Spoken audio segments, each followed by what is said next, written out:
আমরা কেমনে যাব মদিনা। দেওরা গাজীপুরের মানুষ মদিনা যাইতে চাই কি চাই না?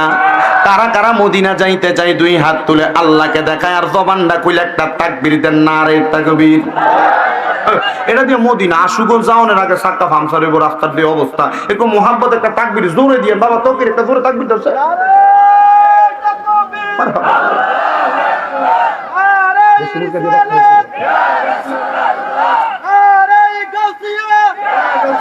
জোরে বলি মারহাবা। তো মদিনা যাইতে চাই কি চাই না? তো মোহাম্মতে দয়াল আল্লাহ দয়া করেন, দয়া করেন নসিব করেন মদিনা। লা ইলাহা ইল্লাল্লাহ লা ইলাহা। হায়রে নামাজ রোজা ছাইরো না, কেহ মা বাবার খেদমতে ছাইরো না। আমার নবীজির দরদ বইল না, আমার নবীজির দরদ বইল না। আমার নবীজি তোমায় বলবে না। লা ইলাহা ইল্লাল্লাহ লা ইলাহা লা ইলাহা ইল্লাল্লাহ মুহাম্মাদুর রাসূলুল্লাহ সাল্লাল্লাহু আলাইহি ওয়াসাল্লাম। আমার ভাইয়েরা বাবারা বন্ধুরা রে, আমার দেওরা গাজীপুর এলাকার পর্দার অন্তরালের মা বোনেরা, আপনারা কেউ জবানটা বন্ধ রাখবেন না। আপনারা জোরে বলেন আমাদের জবান যিনি দিছে তিনার নাম কি? ওই আল্লাহ তাআলা হাদিসে কুদসির মাধ্যমে জানায়া দেয় ওয়াশকুরু নি'মাতাল্লাহি আলাইহিম ইন কুনতুম ইয়াহু তা'বুদুন। আমার আল্লাহ ডাক দিয়া কয় বান্দারে তোমরা আমি আল্লাহর নিয়ামতের শুকরিয়া আদায় করো যদি তোমরা আমি আল্লাহর ইবাদত করো। আপনারা বলেন আমরা আল্লাহর বান্দা, আমরা সেজদা দেই কারে? আরো জোরে কন্যা সেজদা দেই কারে? আল্লাহ ছাড়া কাউরে সেজদা দেওয়া যাবে নি। আল্লাহ ছাড়া কাউরে যদি সেজদা দেয়, আল্লাহ ছাড়া অন্য কারোর উদ্দেশ্যে যদি সেজদা দেয়, তাহলে এইটা হবে শিরক। আল্লাহর কসম ও দুনিয়ার মুসলমান ইমানদারেরা, আল্লামা মোল্লা আলী কারি রহমতুল্লাহ আলাইহি লিখতেছে দুনিয়ার জমিনের মধ্যে কোন মানুষ যদি আল্লাহ ব্যতীত কারোর কদমে সেজদা দেয়, আল্লাহ ব্যতীত কারোর কোন জায়গার মধ্যে সেজদা দেয়, তাহলে ওই ব্যক্তিটা শিরিক করে। আমার আল্লাহ তাআলা সব গুনাহ মাফ করে, আমার আল্লাহ দুইটা গুনাহ মাফ করেন না। এক নাম্বার হলো শিরিকের গুনাহ, দুই নাম্বার হলো পরের হক নষ্ট করেন না গুনাহ। এই দুইটা গুনাহ আমার আল্লাহ মাফ করেন না। এই জন্য বাবাজিরা বন্ধুরা আমার, আল্লাহ ছাড়া কাউকে সেজদা দিবেন না, আল্লাহ ছাড়া কারোর সাথে অংশীদার করবেন না, আল্লাহর সঙ্গে কোনোদিন অংশীদারিত্ব করবেন না। কিন্তু গতকালকে যে দুর্গা পূজা গেল, অনেক মুসলমানের ছেলেরা দুর্গা পূজাতে গেছে। ও মুসলমান, তুমি কেমনে দুর্গা পূজারে জায়েজ মনে করলা? তুমি না মুসলমানের সন্তান, তুমি না জানো আল্লাহ ছাড়া কাউকে সেজদা দেওয়া যায় না, আল্লাহ ছাড়া কাউকে খোদা মনে করা যায় না? তাহলে হিন্দুরা তাদের মতো পূজা করছে, করতে থাক না। মুসলমানের সন্তান হইয়া কেমনে তুমি দুর্গা পূজায় গেলা? মুসলমানের সন্তান হইয়া কেমনে দুর্গা পূজার প্রসাদ খাইলা?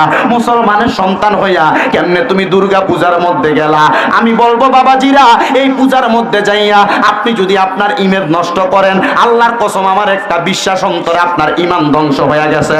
কিন্তু সোনার বাংলাদেশে অনেক মুসলিম নেতাদেরকে দেখা গেছে যারা মাথায় টুপি লাগাইয়া শরীরে পাঞ্জাবি লাগাইয়া পূজার মণ্ডপে যায় রাম কীর্তন গাইছে। আল্লাহর কসম, যারা মসজিদের মধ্যে আইসা দোয়া চায়, মন্দিরের মধ্যে যে আশীর্বাদ চায়, মন্দিরে দুর্গা পূজার শুভেচ্ছা জানায়, মসজিদের মধ্যে আইসা দোয়া কামনা করে, এরা মুসলিম নেতা না, এরা মুনাফিক। যারা মুসলমানের কাছে আইসা দোয়া চায় মুসলমানের ভোটের জন্য, আবার তাদের কাছে দোয়া চায়, আবার মুসলমানের কাছ থেকে ফারেক হইয়া দুর্গা পূজার মঞ্চে যায় তাদের কাছে আশীর্বাদ কামনা করে, এরা মুসলিম না, এরা মুনাফিক, এরা শয়তান। এরা মুসলমানের পাঞ্জাবি লেবাস লাগাইয়া ইসলামের দুর্নাম করার জন্য বাংলাদেশে আসছে। তাকবীর, নারে রিসালাত, নারে গাউসিয়া, আহলে সুন্নাত ওয়াল জামাত, তামিম রাজাল কাদরি সাহেব। মনে রাখবেন ব্রাহ্মণবাড়িয়া দেওরার বাবাজিরা, ভাইয়েরা আমার, এই সমাজের মধ্যে যারা পাঞ্জাবি লাগায়া, মাথায় টুপি লাগায়া এলাকার মধ্যে ঘোরাফেরা করে, ঈদগাহের মধ্যে ঈদের নামাজের পূর্বে দাঁড়ায়া মানুষের কাছে দোয়া কামনা করে, আবার মন্দিরের পূজার ভিতরে যায় আশীর্বাদ কামনা করে, এরা কি মুসলমান হইতে পারে? কথা বলেন, মুসলমান হইতে পারে? তাজা শয়তান দেখতে চাইলে এটার দিকে তাকাইবেন। কথা বলেন না কেন? তাজা শয়তান দেখতে চাইলে এটার দিকে তাকাইবেন। মুসলমানের সন্তানেরা, আপনাদের করজোড়ে আবদার করি, আমি চাই না আমার কোনো মুসলমান ভাই জাহান্নামে যাক, আমি চাই না আমার কোনো মুসলমান ভাই হেদায়েতের রাস্তা থেকে দূরে যাক, আমি চাই না আমার কোনো মুসলমান ভাইয়ের ঈমান চলে যাক। যদি ঈমানকে তাজা রাখতে চান, ঈমানকে যদি পরিপূর্ণ রাখতে চান, ঈমানকে যদি পোক্ত রাখতে চান, মুসলমান মন্দিরের মধ্যে নয়, মুসলমান গির্জার মধ্যে নয়, মুসলমান হিন্দুদের সাথে নয়, মুসলমানের সম্পর্ক হবে টুপিওয়ালার সাথে, দাড়িওয়ালার সাথে, পাগড়িওয়ালার সাথে, পাঞ্জাবিওয়ালার সাথে। আর যারা মুসলমানের লেবাস লাগায়া, দাড়ি রাইখা, টুপি রাইখা, পাঞ্জাবি রাইখা মুসলমান ব্যতীত অন্য ধর্মের মানুষের সাথে সম্পর্ক রাখতে গিয়া মুখের ভিতরে রামের ধ্বনি লাগায়, মুখের ভিতরে শ্রীরামের ধ্বনি লাগায়, এরা মুসলমান না, এরা শয়তান, এরা শয়তান। বাংলার মুসলমান এদেরকে বয়কট করবে, বয়কট করবে, বয়কট করবে। হাত তুলে দেখান, ঠিক না বেটে? মুসলমানের সন্তান দাবি করে পূজায় যাইতে পারে, হিন্দুরা হিন্দুদের পূজা করবে, এটা তাদের বিষয়। আমাদের এটা নিয়ে কোনো মাথা ব্যথা নাই। কথা বলেন না কেন? তাদের সাথে আমাদের দ্বন্দ্ব আছে। সংখ্যালঘু বসবাস করবে, ইসলাম তাদেরকে সাপোর্ট করে। কি যে ইসলাম ধর্মে কোন ধর্মের মানুষকে কটাক্ষ করে কথা বলা যায় না, আমরা তাদেরকে কটাক্ষ করি না। কিন্তু তুমি মুসলমানের সন্তান হয়ে কেমনে তাদের কাছে গেলা, কেমনে তাদের এখানে যে আনাসানাসি করলাম? বলে হুজুর এই কথা তো আপনার ওয়াজ থেকে আসে না। আসে। কেন আসে জানেন? কারণ আমি আসার সাথে সাথে কইছি, হুজুর বহুত ফোলাফান মুসলমান দাবি করে, হুজুর পূজার ভিতরে যায় নাচছে। হুজুর এই হেদায়েতের বাণী যদি আমি আপনাদেরকে না পৌঁছাই, আর বিশেষ করে ব্রাহ্মণবাড়ি এলাকা, ওলামায়ে কেরামের এলাকা, বলে হুজুর ওলামায়ে কেরামের এলাকা কেমনে কইলেন? আমি কইব ব্রাহ্মণবাড়ির সুন্নি আছে, কওমি আছে, জামাতি আছে, সবাই আছে, সবাই দলমত আলাদা, আকীদাগত দুই একটা মাসালাগত দ্বন্দ্ব, কিন্তু কোরআনের বিষয় সবাই এক, রসুলের বিষয় সবাই এক, তাওহীদের বিষয় সবাই এক। আল্লাহর কোরআন রসুলের ইজ্জতের চাদর ধরে যে টানাটানি করবে, সুন্নি বুঝি না, কওমি বুঝি না, জামাতি বুঝি না, এক হইয়া ওই নাস্তিক মুরতাদের বিপক্ষে মাঠে নামতে হবে। বাংলাদেশের অন্তর্বর্তীকালীন সরকার ডক্টর মোহাম্মদ ইউনূস সাহেব 2 মাসের উপরে ক্ষমতায় আসছেন। মনে রাখবেন, যদি ক্ষমতাকে আপনি দীর্ঘস্থায়ী করতে চান, বাংলাদেশের মানুষের কাছে প্রাধান্য পাইতে চান, আপনি ক্ষমতায় থাকা অবস্থায় বাংলাদেশের সংসদের মধ্যে এমন একটা আইন জারি করে দেন, কেউ যদি আল্লাহর কোরআন রসুলের পাকের ইজ্জতের চাদর ধরে, আউলিয়া কেরামের শান ও আজমতের চাদর ধরে টানাটানি করে, বাংলাদেশের জাতীয় মসজিদ বাইতুল মুকাররমের সামনে একটারে টানায় ফাঁসি করে দিবেন, দেখবেন আর কোন নাস্তিক মুরতাদ আল্লাহর কোরআন রসুলের হাদিস রসুলের ইজ্জতের চাদর ধরে টানাটানি করার সাহস পাবে না, পাবে না, পাবে না। এবার আপনারা বলেন, বাংলার সংসদের মধ্যে কোরআনের আইন চালু হোক, আমরা সবাই চাই কি চাই না? বাংলার সংসদে কোরআনের আইন চালু হোক, আমরা চাই কি চাই না? বাংলার সংসদে কোরআনের আইন চালু হলে দুর্নীতি থাকবে না, ভোট চুরি থাকবে না। বাংলার সংসদে কোরআনের আইন চালু হইলে, বাংলার সংসদে কোরআনের আইন চালু হইলে তরকারির দাম 10 টাকার মাল 100 টাকা হবে না। আপনারা বলেন, এই কোরআনের আইন দ্বারা বাংলার সংসদ চালু করা সম্ভব কি সম্ভব না? মুসলমান এক কাতার হয়ে মাঠে নামবেন, রাজি আছেন? কোরআনের আইন সংসদে চালু করার জন্য রাজি আছেন? আল্লাহ কবুল করুক, আমিন কোন। তাহলে শিরিক করা, আসতে কইছেন, শিরিক করা, আল্লাহ সব গুনাহ মাফ করে। কয় গুনাহ মাফ করে না? জোরে ফ্যাশনালিটি কয় না, কয় গুনাহ? জোরে কোন।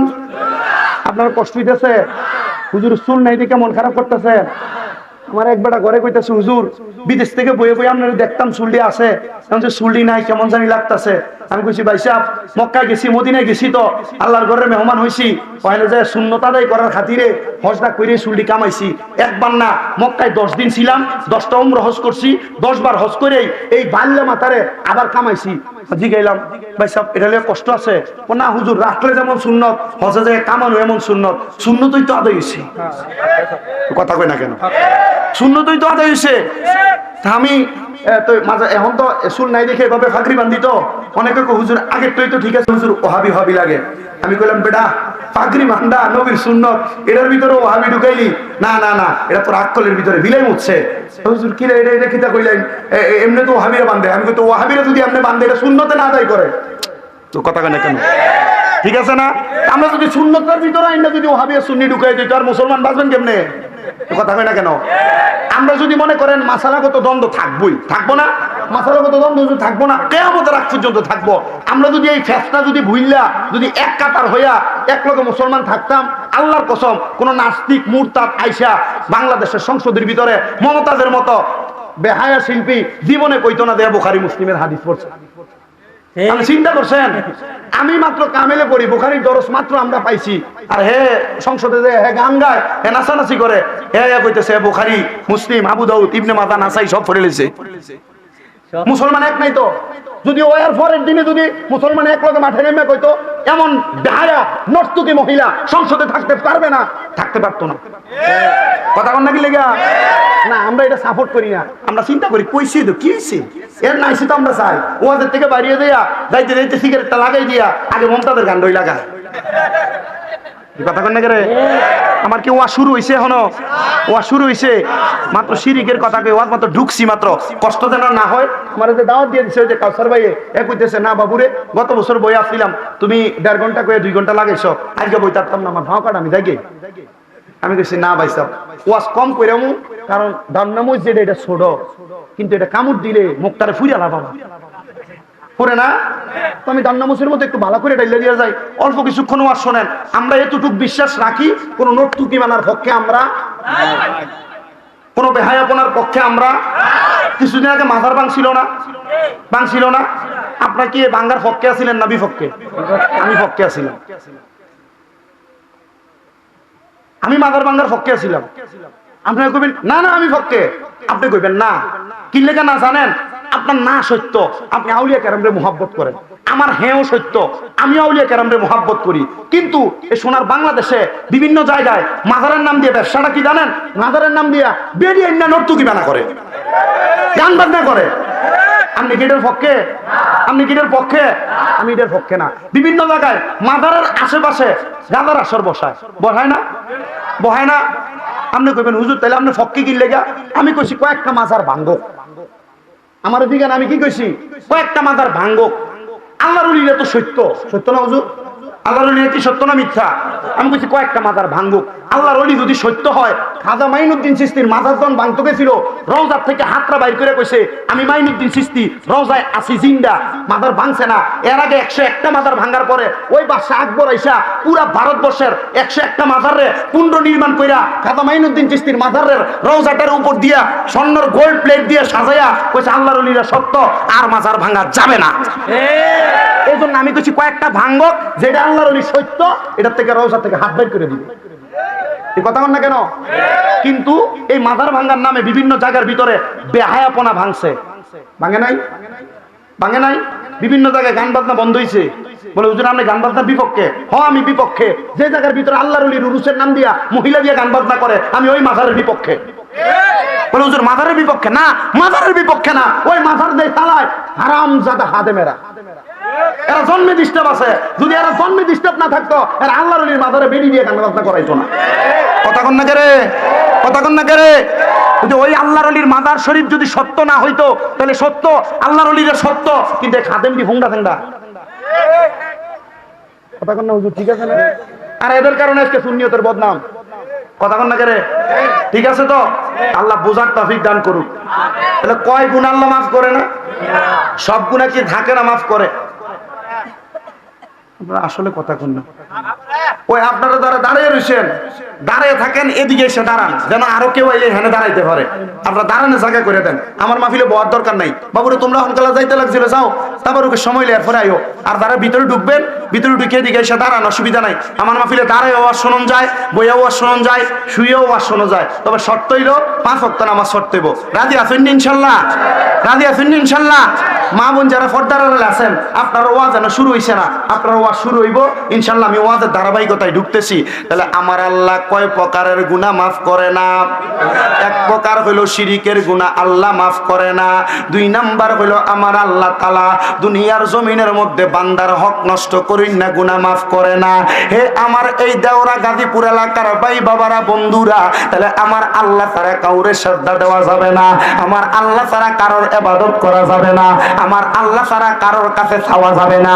বন্ধু ও আমার নবীর উম্মতের দলেরা, যেহেতু আমরা শিরিক মুক্ত সুন্নি জামাত দাবি করি, আমরা যেহেতু শিরিকের বিরোধিতা করি, আমরা আমার আল্লাহ তাআলারে ভালোবাসি, মুহাব্বত করি, রাব্বুল আলামিন আল্লাহ যদি আপনারা ডাক দিয়া কয়, হে আমার দেওরা গাজীপুর এলাকার আব্দুল মুমিন, আব্দুল করিম, আব্দুর রহিম, হে আমার বান্দারা, তোমরা যে দুনিয়ার জমিনের মধ্যে আসলা, আমি আল্লাহ তাআলা তোমরা দুনিয়ার মধ্যে যখন পাঠাইলাম, তোমার জীবনের মধ্যে কোনো গুনাহ ছিল না। আল্লাহ যখন আমরা বান্দারা দুনিয়ায় পাঠাইছে, মায়ের গর্ভ থেকে দুনিয়াতে আসার পরে আমরা ছিলাম একবারে মাসুম, দুধ যেমন সাদা, আমরার কলবটা ছিল এমন সাদা। কিন্তু হাদিসে কুদসির মাধ্যমে আমার আল্লাহ তাআলা জানায়া দেয়, বান্দা যখন তোমরা একটা গুনাহ করো, গুনাহ করার কারণে তোমার দুধের মতো সাদা কলবটা গুনার কারণে কালো কালো হয়ে যায়। নবীজির সাহাবায়ে কেরাম এই হাদিস শরীফ শুইনা আমার নবীরে ডাক দিয়া কই, ইয়া রাসূলুল্লাহ, ইয়া হাবিবাল্লাহ, নবী গো, ইয়া রাসূলুল্লাহ, ইয়া হাবিবাল্লাহ, নবী গো, আপনি নবীর কাছে জানতে চাই, আপনার উম্মত ব্যবসা বাণিজ্য করতে যাইয়া, আপনার উম্মত সংসার করতে যাইয়া, আপনার উম্মত দুনিয়ার ব্যতিব্যস্ততায় থাইকা গুনাহ করবো গো নবী, আপনার উম্মত কি জান্নাতের মধ্যে যাইতে পারবে না? আমার নবী চোখ মুবারকের পানিগুলা টপ টপ করে ছেড়ে দিছে, কান্দে আর ডাক দিয়া কয়, আমার কলিজার টুকরা সাহাবী, ও সাহাবী হযরতে আনাস ইবনে মালিক, শোনো শোনো রে, আমার উম্মত যখন গুনাহ করতে করতে ক্লান্ত হইয়া যাইব, আমার উম্মত যখন গুনাহ করতে করতে পেরেশান হইয়া যাইব, তখন যদি আমার উম্মত আমার আল্লাহর রহমতের দরিয়ার দিকে নজর কইরা একটাবার আমার আল্লাহরে আল্লাহ বইলা ডাক দেয়, আমার আল্লাহর আরশ আজিমটা থরথর কইরা কাঁপতে থাকে। ইয়া রাসূলুল্লাহ, কেন কাঁপে? বলে আমার আল্লাহর আরশ আজিম দুনিয়ার সকল রকমের ঝড় তুফান সহ্য করতে পারে, কিন্তু আল্লাহর বান্দা যখন চোখের পানি ফালাইয়া আমার আল্লাহরে আল্লাহ বলে ডাক দেয়, ওই ডাকটা আমার আল্লাহর আরশ মুআল্লা সহ্য করতে পারে না। সাহাবায়ে কেরাম ডাক দিয়া কয়, নবী গো, ইয়া রাসূলুল্লাহ, ইয়া হাবিবাল্লাহ, নবী গো, কেমনে বুঝবো? এবার হযরতে আব্দুল্লাহ ইবনে আব্বাস রাদিয়াল্লাহু তাআলা আনহু কুরআনুল কারীমের আয়াত, ফাযকুরুনি আযকুরুকুম ওয়াশকুরুলি ওয়ালা তাকফুরুন, এই আয়াতের তাফসীর করতে যায়া তাফসীরে ইবনে আব্বাসের মধ্যে উল্লেখ করতেছে, ও বাবা, তাফসীরে ইবনে আব্বাস কিন্তু সাধারণ কোনো তাফসীর না। আমি যখন গত কয়েকদিন আগে মক্কায় গেছি, মক্কা থেকে আমি তায়েফ নগরী নামক একটা এলাকা আছে, ওই তায়েফ নগরীতে যাওয়ার পরে হযরতে আব্দুল্লাহ ইবনে আব্বাসের মাজার আমি জিয়ারত করছি। মারহাবা কইলেন না? হযরতে আপনার কষ্ট হয়, কোনো অসুবিধা তো হবে না? ওয়াজ কিছুক্ষণ করব, এই কিছুক্ষণের ওয়াজ বাড়িতে নিবেন, কাজে লাগবে। তবে যদি আপনারা আমার ওয়াজটা অল্প কিছুক্ষণ সময় দিয়া, বাবারে টিভি সিরিয়ালের পর্দায়, দোকানে, চা দোকান, খেলাধুলা, মাঠে, নির্বাচনে, ঘাটে হাটে সময় ব্যয় হয়, আজকে আপনাদের সন্তান মনে কইরা, যারা বড় আছেন ছোট ভাই মনে কইরা, মুরব্বীরা নাতি মনে কইরা অল্প কিছুক্ষণ সময় আমারে দিবেন, আমার কথাগুলা বাড়িতে লইয়া যাবেন। মাগো, তোমরা সন্তানের মতো মনে কইরা, মুরব্বী মা বোনেরা আপনাদের নাতির মতো মনে কইরা, আমার দাদি নাই দুনিয়াতে, আপনারা শুধু এই দোয়াটা করবেন যে আমি আমার নাতির ওয়াজ শুনি, আমার ফুতের ওয়াজ শুনি, এটা মনে কইরা অল্প কিছুক্ষণ সময় দিয়া আমার ওয়াজ থেকে যদি কোনো ভুল হয়, ভুলটারে আপনি ক্ষমার নজরে দেখা যেটা মনে করেন আপনার কাজে লাগবো, এই ওয়াজটা থেকে শিক্ষা গ্রহণ কইরা বাড়িতে যাইবেন, জীবনটার মধ্যে বাস্তবায়ন করবেন ওয়াজটা। আমার একটা বিশ্বাস, আল্লাহ তাআলা অন্য কোন আমল, অন্য কোন ইবাদত কবুল করুক আর না করুক, এমন একটা ছোট্ট ইবাদত আজকে এই দেওরা গাজীপুর মোরাহাটি নূরে মদিনা গাউসিয়া জামে মসজিদ কমিটির উদ্যোগে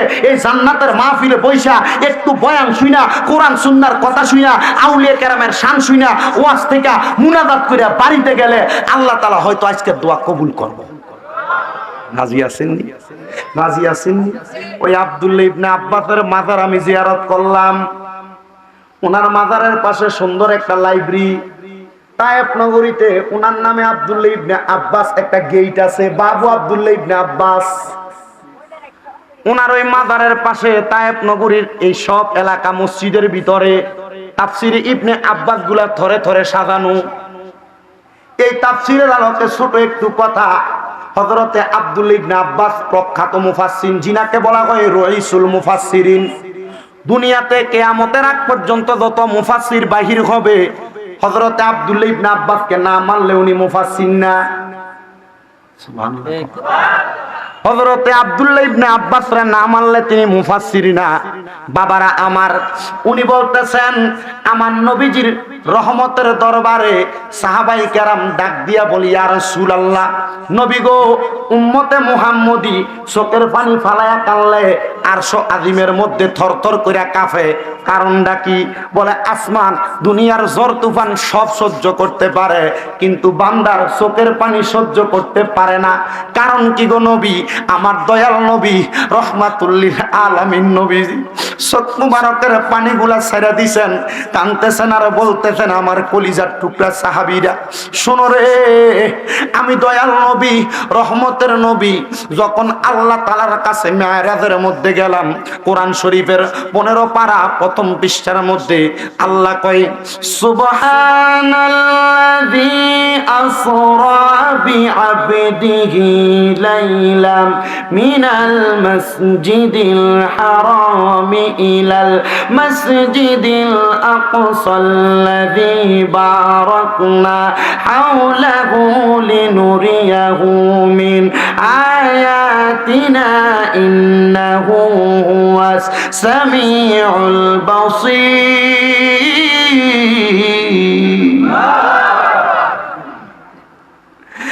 আল্লাহর নবীর মেরাজের ঘটনা স্বাভাবিকভাবে নবীজির মেরাজের ব্যাপারে আয়াতে কারিমার মধ্যে সাক্ষ্য প্রদান করতেছেন। নবী আমার ঘোষণা করতেছেন, উম্মত, আমি নবী যখন মেরাজের মধ্যে গমন করলাম, গমন করার পরে আমার আল্লাহ তাআলার দুইটা আশ্চর্যজনক নিদর্শন আমি নবীরে দেখাইছে। ইয়া রাসূলুল্লাহ, ইয়া হাবিবাল্লাহ, আপনি নবীরে কোন দুইটা নিদর্শন দেখাইছে? আল্লাহর নবী বলেন, 1 নাম্বার জান্নাত, 2 নাম্বার জাহান্নাম। আমি নবীকে আমার আল্লাহ তাআলা জান্নাত দেখাইছে। আমি নবী জান্নাত দেখলাম, মুস্কি মুস্কি হাসলাম। আমি নবী রব্বে কারীম আল্লাহর কাছে বললাম, আল্লাহ, দুনিয়ার জমিনের মধ্যে আপনি জান্নাত দেখাইছেন, আপনি আমারে জান্নাত দেখাইলেন। আল্লাহ, এত সুন্দর জান্নাত আপনি কার জন্য বানাইছেন? আমার আল্লাহ বলে, হাবিব আমার, বন্ধু আমার, দোস্ত আমার, আপনি নবীর উম্মতের জন্য বানাইছি। আপনারা বলেন, আমরা ওই নবীর উম্মত, বিশ্বাস আছে না নাই? জোরে বলেন, আছে না নাই? আমার নবী রহমাতুল লিল আলামিন নবী বলেন, আল্লাহ তাআলা আমি নবীরে বলছে ওই জান্নাত আমি নবীর উম্মতের জন্য বানাইছে।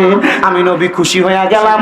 ওই জান্নাত দেখানোর পরে আমি আল্লাহর লামকানের মধ্যে 2 রাকাত নামাজ আদায় করলাম। আল্লাহর কুদরতি কদমে একটা সেজদা দিলাম। সেজদা দিয়ে আমি দয়াল নবীকে আমার আল্লাহ তাআলার দ্বিতীয় নিদর্শন দেখাই। সামনে 500 বছরের রাস্তা, কিন্তু আমি নবীর শরীর মুবারকের মধ্যে কি যেন একটা তাপ লাগতেছে। আমি নবী জিজ্ঞাসা করলাম, রহমতের ফেরেশতার মাধ্যমে আল্লাহ তাআলার সাথে আমি কথোপকথন করতেছি। ওগো নবীজি, আপনি যে কথোপকথন করেন, আপনি কি আমার আল্লাহ তাআলাকে দেখেছেন? আমার নবী বলেন, হা হা হা, আমি আমার আল্লাহ তাআলাকে আল্লাহ তাআলার উত্তম সুরতে দেখছি। নবী গো, আল্লাহর কি হাত আছে? আল্লাহর কি পা আছে? আল্লাহর কি চোখ আছে? না না না, আমার আল্লাহ তাআলার উত্তম সুরত। আল্লাহর হাত নাই, আল্লাহর পা নাই, আল্লাহর জবান নাই, আল্লাহর চোখ নাই। ইয়া রাসূলুল্লাহ, মুখ না থাকলে কথা বলছেন কিভাবে? বলে, বন্ধু বন্ধুর সঙ্গে প্রেমের মাধ্যমে এমন ভাবে কথা বলেছে, দুনিয়ার মানুষ সেটার বর্ণনা বুঝবে না। আমার নবী প্রশ্ন করে, শরীরের মধ্যে কেমন জানি ভাব লাগতেছিল। আমি 500 বছর রাস্তা দূর থেকে দেখতে পাইলাম, কেমন জানি একটা আগুনের জিহ্বা উপরের দিকে দেখা যাচ্ছে। আমি প্রশ্ন করলাম, রব্বে কারীম আল্লাহ, এই যে আগুনের কুণ্ডলী দেখা যায়, এটার কেমন জানি একটা অবস্থা, এটার হাতটা 500 বছর দূর থেকে লাগে। আমার আল্লাহ তাআলা ডাক দিয়া কয়, বন্ধু আমার, হাবিব আমার, দোস্ত আমার, এই জাহান্নামের মধ্যে কে থাকবে আপনি নবী জানেন? আমার নবীজি বলেন, রব্বে কারীম আল্লাহ, সবাই থাকলে আমি আমার উম্মত উম্মতকে জাহান্নামে রাখতে চাই না। আল্লাহ কয় হাবিব আমার, বন্ধু আমার, দোস্ত আমার, এই জাহান্নামের মধ্যে আপনি নবীর উম্মত থাকবেন। নবী গো, নবী গো, নবী গো, আপনার উম্মত জাহান্নামে থাকবে, আপনি নবীকে আমার আল্লাহ তাআলার কাছে ফরিয়াদ জানাইবেন না। আমার দয়াল নবী চোখ মুবারকের পানিগুলো ছেড়ে দিয়ে কান্না করেছেন।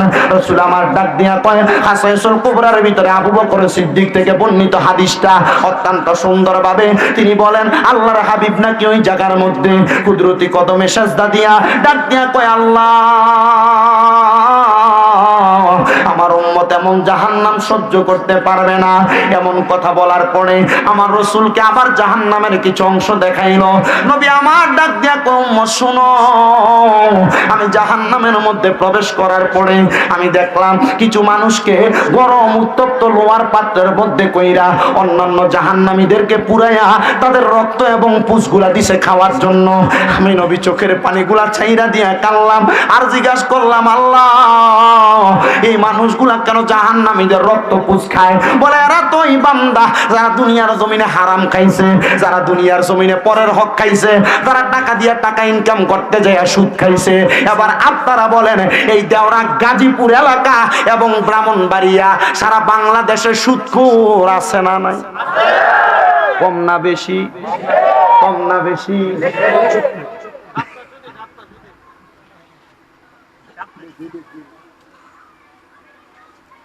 তাহলে সুদখোররা আল্লাহ পানির পিপাসা লাগলে যেটা খাওয়াইবো এটা হইল অন্য।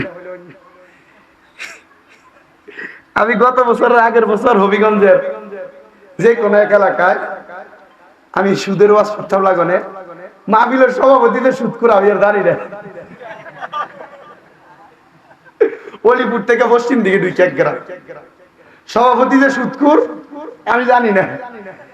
আমি জানি সুদখোরের ইচ্ছা মতো আগে 4-5 মিনিট দুইছি, বেটা আমার এখান থেকে হাত দিয়ে ঠেলা দিয়ে কর, হুজুর রাগ করেন না কিন্তু এটা ছাড়া আর ওয়াজ নাই। কি দেখো এটা ছাড়া ওয়াজ নাই? কত সুন্দর সুন্দর ওয়াজ আছে, ওটা করেন না করে।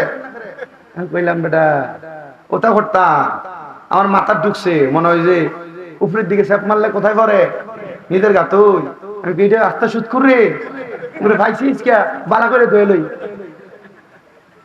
পরে আমারে কানে কানে এক ফলায়, হুজুর বাদ দিন এই ওয়াজটা, অন্য ওয়াজ ঘুরাইলেন। গাড়ি তুই দিয়ে বেটার বাতি যা, তুই বেটার কি যা বাঁচি যা, তুই আরো বড় সোতা। পরে কইলাম যে রে আমি আজকে 2 বছর আর এরা ফোন দেয় আর এই মাহফিল রাখি না। আমি চিন্তা করছি যাও আসইছি বেটা জীবনের মতো ফাত লয়ে গেছে কালকা, বুঝছি আর এটা দৌড় লাগতো না। সুদখোর আছে না এলাকা? কম না বেশি? বেশি আছে না? অনেক পরিবারে সুদ দিতে দিতে নিজের পরিবারকে উপরের দিকে আর উঠাইতে পারতেছে। আল্লাহর দোহাই লাগে, আল্লাহর দোহাই, প্রয়োজনে ভিক্ষা করে ভাত খাইবা, সুদে টাকা নিবা না। বলে হুজুর অসুস্থ হয়ে গেছি গা, রোগে পড়ে গেছি, টাকা না নিলে চিকিৎসা হইতো না, মরে থাকবে বেটা রুগী। হারাম টাকা দিয়া রুগীর চিকিৎসা করবা, এটা শরীরে রক্ত তৈরি হইব, এটা জাহান্নামে গেলে আরো বেশি জ্বলবো। আল্লাহর দোহাই এই সুদের টাকা দিয়ে ব্যবসা করো না। প্রয়োজনে ওই সোহেল বাজারে গিয়ে আর ব্রাহ্মণবাড়িয়া একটা ডেক্সি লইয়া বা একটা থাল লইয়া শশা বেচবা, আমরা বেচবা, শরম না? এটা ব্যবসা, এটা চুরি না? তবে সুদের মতো হারাম খারাপ খানা তুমি আর খাইও না, খারাপ খানা আর খাইও না। চিন্তা করছি না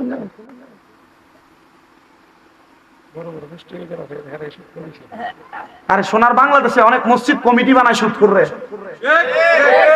সভাপতি বানায় সুদখোররে, মসজিদের কমিটির ভিতরে সেক্রেটারি যা আছে এটি সব সুদখোর। বেশিরভাগ জায়গাতে কি চলে না? মাতুই নাকি রে চিন্তা করতে হুজুর আমরা এলাকার হদ্দার হইতে সুদখোর।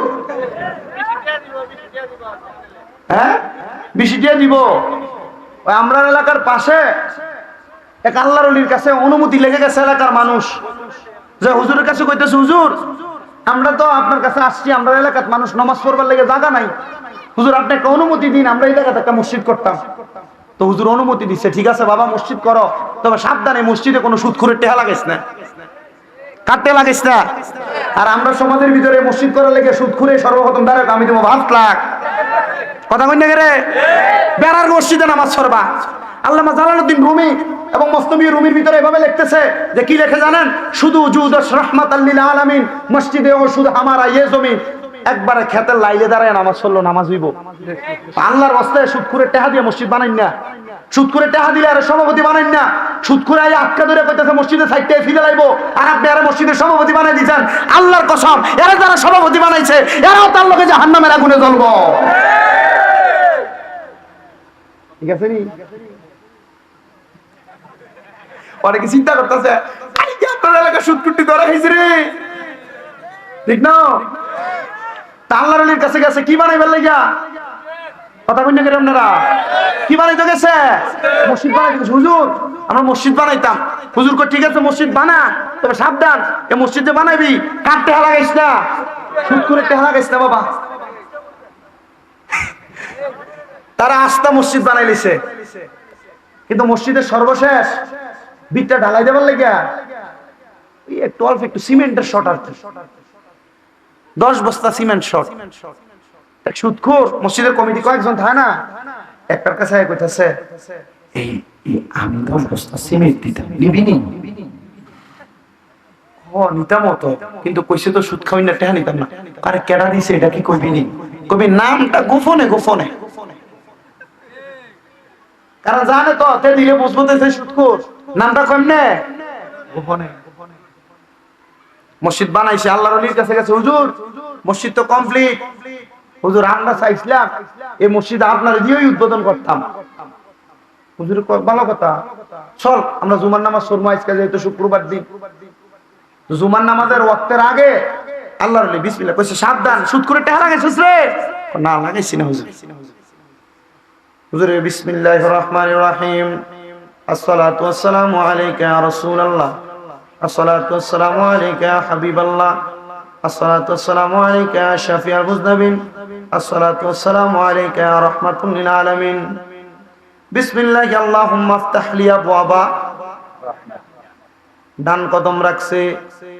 এই কথা থেকে শুধু কিচ্ছা কইয়া যায় না, একটা মাসালা সাবেত করেন। মসজিদে ঢুকার সুন্নত হইল 4টা। বলেন মসজিদে ঢুকার সুন্নত হইল, আস্তে কইছেন আর জোরে কোন, মসজিদে ঢুকার সুন্নত হইল 1 নাম্বার বিসমিল্লাহির রহমানির রহিম, 2 নাম্বার 4 বার দুরূদ শরীফ, 4 নাম্বার মসজিদে ঢুকার দোয়া, 3 নাম্বার মসজিদে ঢুকার দোয়া, 4 নাম্বার ডান কদম রাখা। এটা কইরা আল্লাহর ওলি ডান কদম রাখছে, পা বরাবর মাঝখান দিয়া মসজিদ বরাবর সোজা একটা ফাড়া দিয়া লাইছে। সুবহানাল্লাহ,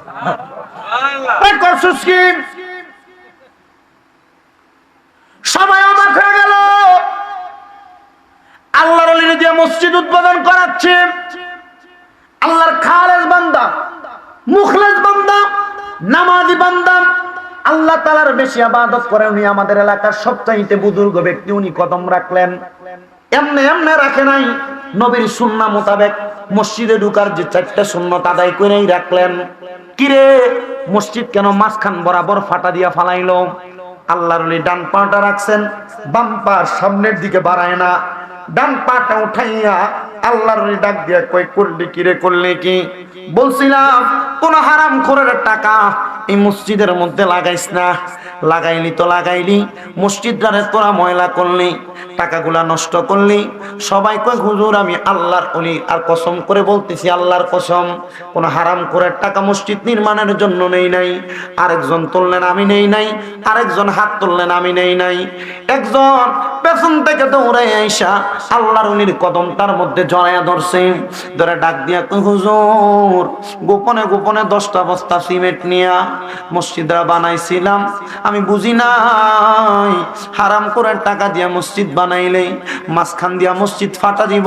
হুজুর কয় না রে না, যদি কিয়ামত পর্যন্ত এটা নামাজ ফরজ কাম হবে না, কিয়ামত পর্যন্ত নামাজ ফরজ কাম হবে না। অনেকে বলে হুজুর আমাদের এলাকায় সুদখোররা ক্ষমতাশালী, এরা টাকা দিলে কি করবো? সুদখোরের টাকা দিয়া বাথরুম বানাইবা, সুদখোরের টাকা দিয়া মসজিদের প্রস্রাবখানা বানাইবা, এটা করলে গুনাহ হইতো না। তবে সাবধান, সুদখোরের টাকা টাকা মসজিদে লাগাইও না, সুদখোরের টাকা দিয়ে ইমামের বেতন দিও না। অনেকে চিন্তা করে হুজুর সুদখোর ঘুষখোর টাকা না দিলে ইমাম চলে না, সুদখোর ঘুষখোর ভাত না খাওয়াইলে কেউ খাওয়ায় না। আমি বলবো বাবা, ইমাম দিয়া নামাজ পড়ার দরকার নাই, পারলে নিজের নামাজ নিজে পড়বা, তবু কোনো হারাম করে সুদখোরের ঘরে ইমামরে ভাত খাওয়াইবা না। কারণ ইমাম যদি হারাম করে ঘরে ভাত খায়, ইমামের তাকওয়া নষ্ট হয়, ইমামের রক্তে হারাম খানা নষ্ট হয়, ইমামের রক্তের মধ্যে হারাম খানা ঢুকে। এই হারাম খানা ঢুকার কারণে ইমামের তাকওয়া নষ্ট হয়, খুশুসিয়ত নষ্ট হয়। ইমাম নামাজে দাঁড়াইলে আল্লাহর সঙ্গে মুলাকাত হয় না, ইমামের মনে হয় আমার বউয়ের অসুস্থ, আমার সন্তান অসুস্থ। এবার আপনারা বলেন সুদখোর ঘুষখোরের ঘরে ইমামের খানা দিবেননি?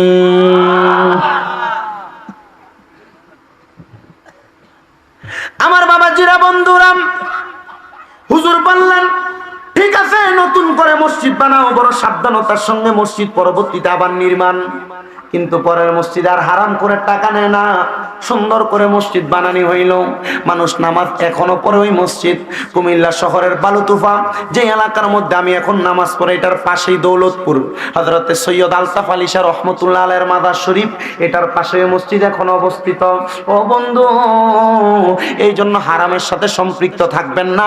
তারা সুদ খায়, তারা ঘুষ খায়, পরের হক মাইরা খায়, এদেরকে আল্লাহ তাআলা জাহান্নামের মধ্যে অন্যান্য জাহান্নামীরারে পুরাইয়া যেই রক্ত হইব, পুজ হইব, পানির পিপাসা লাগলে আল্লাহ সেই পানি দিব।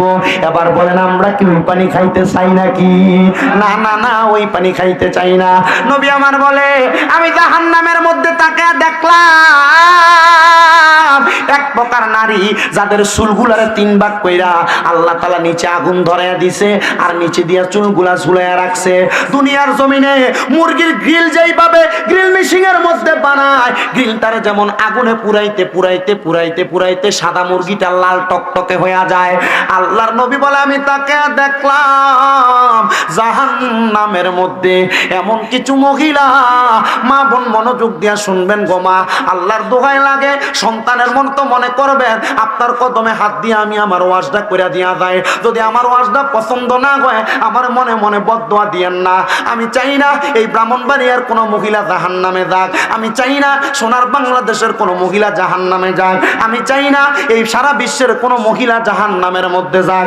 এই জন্য আজকে ব্রাহ্মণবাড়িয়া সরাইল থানার দেওরা গাজীপুরের মাহফিল থেকে আমি কয়েকটা নসিহত করে দিয়ে যাই মা বোনের জন্য। আল্লাহর নবী বলে আমি দুজকের দিকে তাকিয়ে দেখলাম আমার আল্লাহ তাআলা কিছু মহিলার মাথার চুলকে 3 ভাগ কইরা এদেরকে আগুনের উপরে ঝুলিয়ে রাখছে ফেরেশতার মাধ্যমে। আমি জিজ্ঞাসা করলাম এদের কেন এমন অবস্থা? নবী আমার কয় দুনিয়ার জমিনের মধ্যে এমন অবস্থা তাদের কেন হইছে জাহান্নামে আসার পরে জানোনি? দুনিয়াতে এই মহিলা যখন মাথার মধ্যে চুল বাঁধতো, ওটার কুশডা ওটার সুডিটা যেমন উপরের দিকে উইঠা থাকে, মহিলা চুলগুলা এমন কুফাটারে উঁচা করে বাঁধতো। দেখবেন আপনার এলাকায় অনেক মাইয়ারা স্টাইল করার নাম দিয়া হেজাবের ভিতরে মাথা থেকে চুলটারে আরো 4 আঙ্গুল উঁচা করে বাঁধে। আল্লাহর নবী কয় এই মহিলাদেরকে চুলকে ভাগ করে করে আগুনের উপর লটকায় দেওয়া হবে।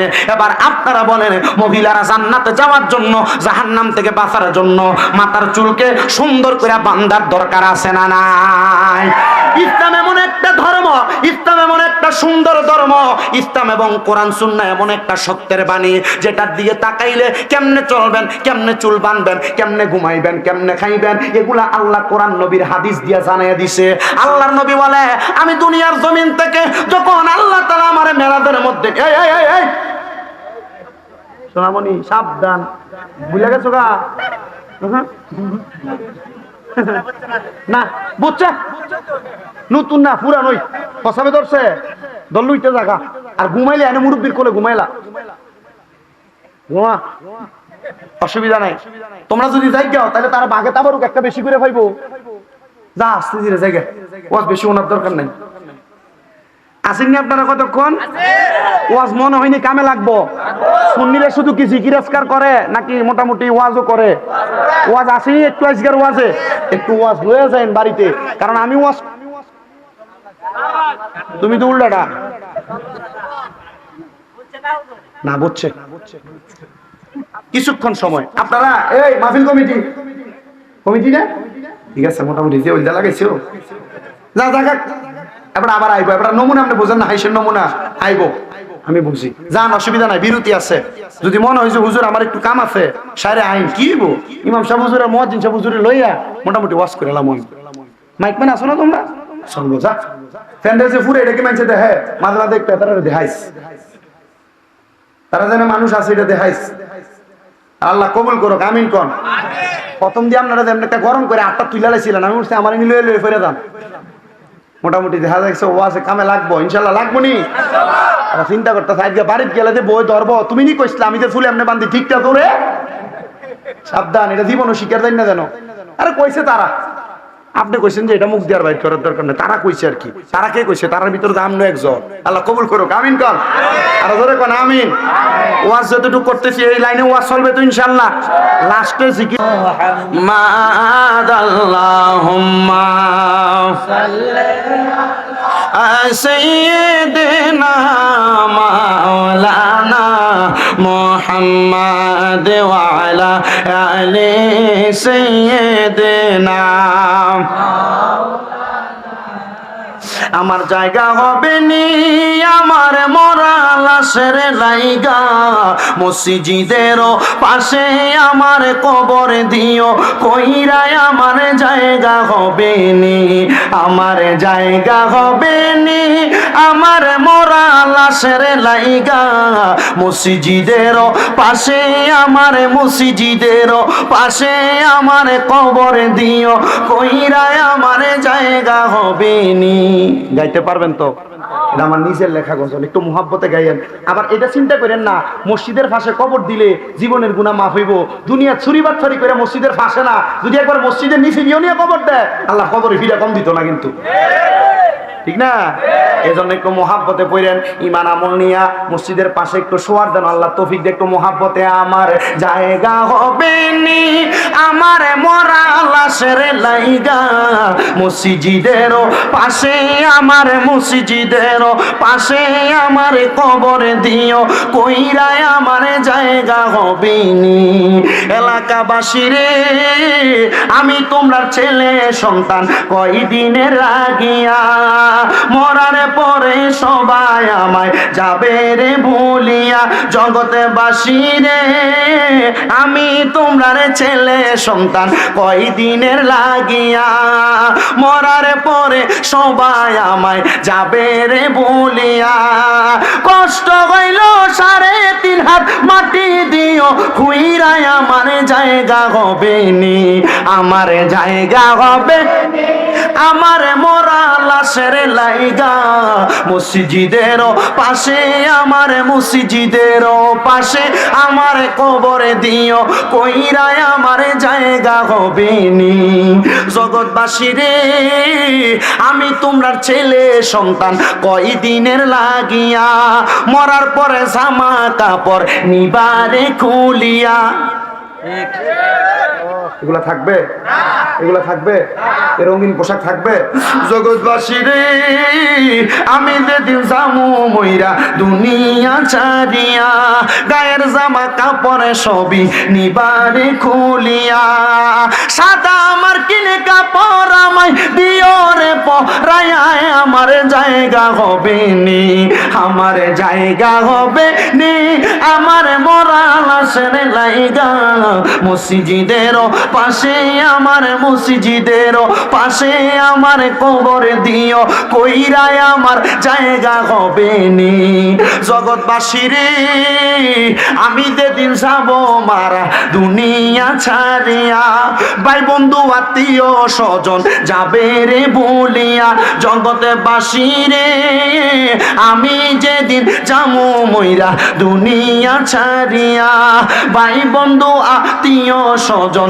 যাবে রে বলিয়া তোমরা রে দুয়ার মাঝে শরীক রাখিও করিয়া আমার জায়গা হবে নি আমার জায়গা হবে নি আমার মরা লাশের লাইগা মসজিদের পাশে আমার মসজিদের পাশে আমার কবর দিও কইরায় আমার জায়গা হবে নি আল্লাহুম্মা সাল্লি সাইয়্যিদিনা মাওলানা মুহাম্মদ ওয়া আলা আলি সাইয়্যিদিনা মাওলানা আমার দেওরা গাজীপুর এলাকার ভাই ভাই বাবারা বন্ধুরা গো, ও আমার পর্দার অন্তরালের মা বোনেরা, আল্লাহর নবী 3 নাম্বার ডাক দিয়া কয়, জগতের মানুষেরা, আমি নবী যখন জাহান্নামের দিকে তাকাইলাম,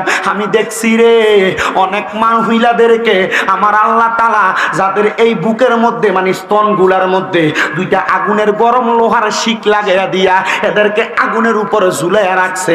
আমি জিজ্ঞাসা করলাম, মাবুদ ও দয়াল আল্লাহ, এরা কারা যাদেরকে জ্বলন্ত গরম গরম রড বুকের মধ্যে লাগাইয়া স্তনের মধ্যে লাগাইয়া আগুনের উপরে ঝুলান দিয়া রাখছে?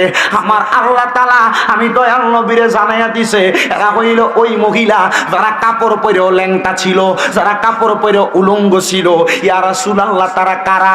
ওরে বন্ধু, হাদিসের বিশারদগণ বর্ণনা করে এমন অনেক মহিলা সোনার বাংলাদেশে যারা শাড়ি পরে তাদের এই বুক দেখা যায়, পেট দেখা যায়, যারা কাপড় পরে বোরকা পরে এদের শরীরের আকার আকৃতি বোঝা যায়। এই মহিলা হইল সেই মহিলা তাদেরকে জাহান্নামের মধ্যে এমন ভাবে লটকাইয়া দেওয়া হবে।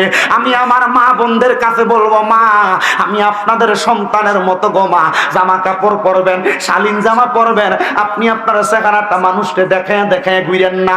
মা আপনি আপনার দেহটা মানুষকে দেখে দেখে ঘুরেন না। এমন পোশাক পরেন যেই পোশাক পরার কারণে আল্লাহ তাআলা আপনার জান্নাত দিব। আমার দয়াল নবী রহমাতুল লিল আলামিন নবীজি বলতেছে, এমন কিছু পুরুষ দেখছি যেই পুরুষদের পুরুষাঙ্গের মধ্যে আমার আল্লাহ তাআলা গরম রড লাগাইয়া দিয়া এদেরকে জাহান্নামের আগুনের মধ্যে ফুটতাছে। ও নবী গো, এরা কারা কারা কারা? আমার দয়াল নবী রহমাতুল লিল আলামিন নবী ডাক দিয়া কয়, উম্মতের দলেরা, শোনো রে উম্মতের দলেরা, এরা আর অন্য কেউ না, ওই পুরুষ হইল তারা যারা তাদের লজ্জাস্থানের হেফাজত করে নাই, যারা বিবাহ করার পরেও পরনারীর সঙ্গে জিনা ব্যভিচারে লিপ্ত ছিল। এরা হইল ওই পুরুষেরা যাদের প্রাপ্ত বয়স হওয়ার পরেও এরা বিবাহ করে নাই, এদের মা বাবা এদেরকে বিবাহ করায় নাই, এরা প্রাপ্তবয়স্ক হইয়া জিনা করছে, ব্যভিচার করছে, পরকিয়া করছে, পরনারীর সাথে মেলামেশা করছে। ইয়া রাসূলুল্লাহ, ইয়া হাবিবাল্লাহ, নবী গো, আপনি দয়াল নবীর কাছে জানতে চাই, আপনি তো জাহান্নামের ভয় আমরারে দেখাইতেছেন, নবী গো আর কোন জাহান্নামী আসেনি আপনি যাদেরকে দেখছেন? আমার নবী কয়, জাহান্নামের মধ্যে আমি এমন কিছু বুড়া বুড়া মানুষ দেখছি যাদের দাড়ি ফাটনা চামড়া বইটা গেছে। ইয়া রাসূলুল্লাহ, তারা কারা? আমার নবী কয়, তারা হইল শায়খুজ জানি, যারা বৃদ্ধ বয়সে জিনা করছে।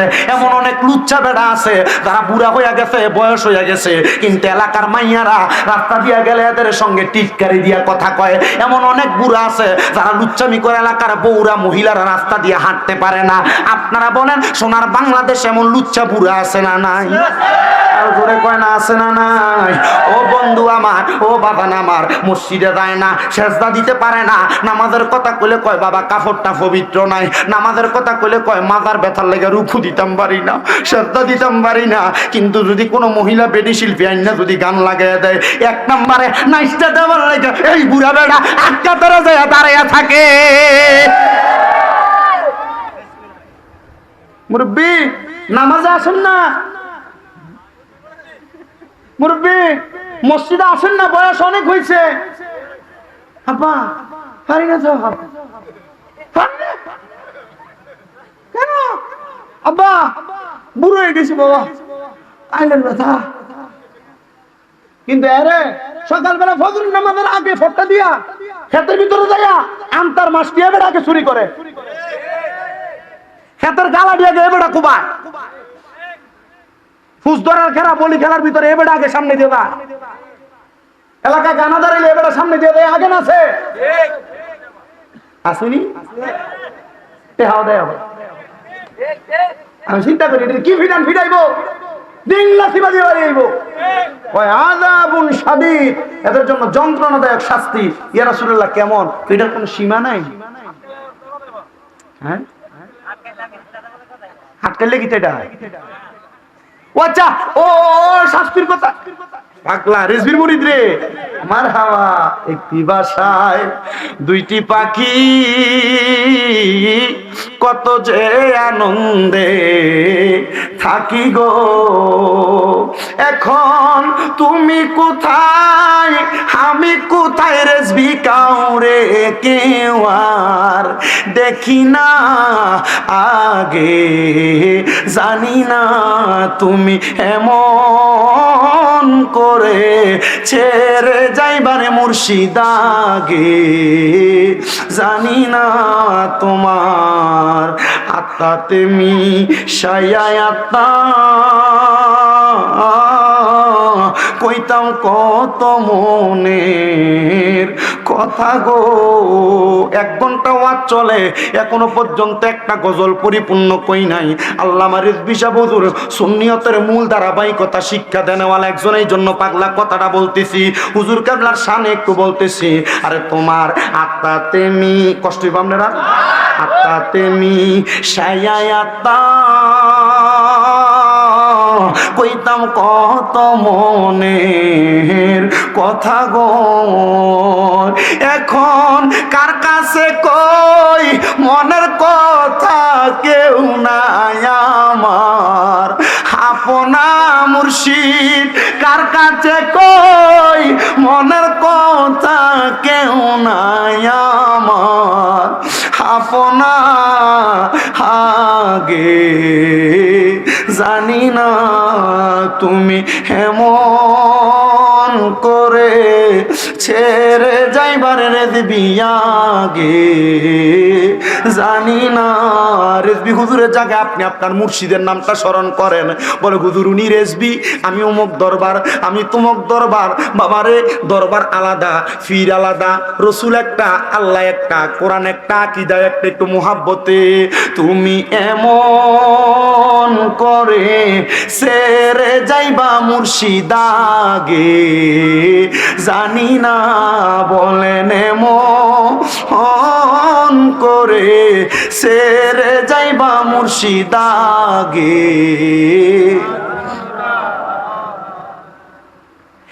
এই পাগলা একটা হাদিস শরীফ স্মরণ করে দিছেন, যে হাদিস শুইনা নবীজির কলিজার টুকরা সাহাবী আবু সাঈদ খুদরি রাদিয়াল্লাহু তাআলা আনহু কান্না করছে। ইসলামে অনেকগুলা প্রসিদ্ধ হাদিস বিশারদের মধ্যে হযরতে আবু সাঈদ খুদরি হইলেন প্রখ্যাত তৃতীয়তম একজন হাদিস বিশারদ। উনি বলেন আল্লাহর নবী বলছেন, দুনিয়ার জমিনের থেকে কবরে যাওয়ার পর বৃদ্ধ আর শাইখুজ জানি যারা, মুরব্বী বয়সে গুনাহ করে যারা, জিনা করে যারা, এদেরকে আমার আল্লাহ তাআলা এমন ফেরেশতা দিয়ে ফিরাইবো, যেই ফেরেশতা কান থাকলেও শুনবে না। এটারই তো হাত খেললে কইছেন, চোখ থাকলেও দেখবে না। নবী গো কেন? বলে বুড়া জানতো এটা খারাপ কাম, বুড়া তবু করছে। ফেরেশতা এটার কথার আওয়াজ শুনবো, কিন্তু এমন বাপ দইরা থাকবো যে মনে হয় শুনতাছে না। কি বিধান ফিরাইব? ও আমার দেওরার বাবারা, আমার এই গাজীপুর মোড়াহাটি এবং আশেপাশে এলাকার মা বোনেরা, যদি আল্লাহর জান্নাত পাইতে চাও, এখন থেকে নিজেরা ইহদিনাস সিরাতাল মুস্তাকিমের পথে আনো। আপনারা বলেন বাবারা, আল্লাহর নবী চাইলে যদি সুপারিশ করে আমরা জান্নাতে যাবে, বিশ্বাস আমরা আছে না নাই?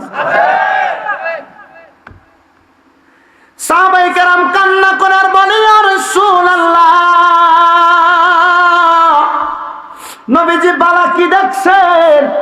আমার নবী বলেন এমন একটা অবস্থা দেখছি, আমার আল্লাহ তাআলা দুনিয়ার জমিন থেকে এমন কিছু বান্দা কবরে যাবে যাদের জন্য আল্লাহ তাআলা জান্নাতি নিয়ামতের ব্যবস্থা করে রাখছে। ইয়া রাসূলুল্লাহ, ইয়া হাবিবাল্লাহ, ওই জান্নাতি নিয়ামতগুলা কারা খাবে? বলে তাদেরকে তোমাদের চোখেই লাগে না, মনে হয় এলাকার একবারে নরমাল ব্যক্তি, কিন্তু এই ব্যক্তি গোপনে গোপনে ইবাদত কইরা তারা সোনার মতো খাঁটি বানায়া ফেলাইছে। ও বন্ধু, মানুষ তসবি গনে হাতে মানছেরে দেখায়া দেখায়া, কিন্তু এমন অনেক মানুষ আছে তসবি মানছেরে দেখায়া দেখায়া গনে না, কিন্তু এই বেটা জি মনে মনে যে কলবের জিকির করে, নবীজির দুরূদ শরীফ আদায় করে, বেটা রিকশা চালায়, অটো চালায়, কৃষি কাজ করে, কিন্তু বেটা সবচাইতে বড় অলি হইয়া বইসা রইছে, আপনার খবর নাই। ওরে কেউ পাগল হয় দনে দনে, কেউ পাগল হয় ধন সম্পদে, ওরে এক পাগল তোর গলের কোণে, আসলে পাগল জগতের বাবা সব জনা, পাগল হইয়া দেখো না তোমরা ববে থাকবা না, আল্লাহ নবীর পাগল হইয়া দেখো এই জগতে থাকতে চাইবা না। যারা আল্লাহর পাগল, যারা নবীর পাগল, তারা দুনিয়ারে দুনিয়া মনে করে না। আল্লাহর নবী কয় আর দুনিয়া মাজরাতুল আখিরা, দুনিয়া কইল আখিরাতের শস্য ক্ষেত্র। দুনিয়ার জমিনে জানুয়ারি মাসের মধ্যে তোমরা যখন শীত পরে শাকসবজি রোপণ করো, ফেব্রুয়ারির শেষে যাইয়া মার্চের দিকে যাইয়া ক্ষেতের মধ্য থেকে শাকসবজি তোলো। আল্লাহর নবী কয় এ আমার উম্মতের দলেরা, দুনিয়ার জমিনের মধ্যে জানুয়ারির মতো মনে কইরা এমন ভাবে বৃক্ষ রোপণ করো, ফসল ফলাদি পালাও, এমন ভাবে বীজ বপন করো যেন তোমরা আখিরাতের ময়দানে যাইয়া এটার ফল বক্ষণ করতে পারো। নবী গো, এই ফলটা কেমনে বক্ষণ করব? আমার নবী শিখিয়ে দেয় এই ফল বক্ষণ করনেওয়ালা বান্দা হবে সবচাইতে বেশি তাকওয়াবান। আমি কোরআনুল কারীমের একটা আয়াত আপনাদের কাছে তেলাওয়াত করছি প্রথম দিয়া, মনে আসেনি? আল্লাহ তাআলা কোরআনুল কারীমের সূরা হাসরের একবারে শেষ পৃষ্ঠার মধ্যে বর্ণনা করে, ইয়া আইয়ুহাল্লাযীনা আমানুত্তাকুল্লাহ।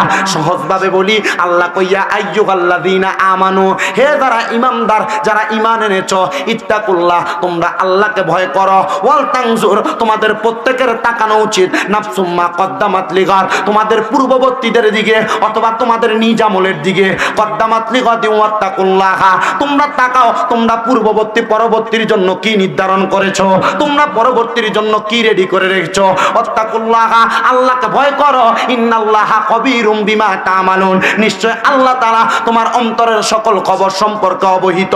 ও বন্ধু, আপনি গুনাহ করেন, লুকিয়ে করেন, মনে করেন দুনিয়ার মানুষ দেখে না, আপনারা বলেন অন্তরের সকল খবর জানেন একজন, তিনি কি? আল্লাহ শুধু জানে না, আল্লাহ জানেন জানেন জানেন।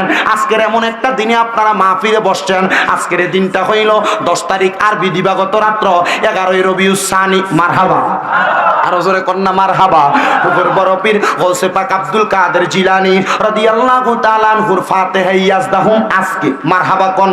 এই ফাতিহা ইয়াজদাহুম গৌসে পাকের উফাত দিবস হইল আজকে। হযরতে বড় পীর গৌসে পাক আব্দুল কাদের জিলানীর একজন নগণ্য মুরিদ, একজন ছাত্র, যার নাম হযরতে আব্দুল কাদের উসওয়াতি। মারহাবা কন্যা।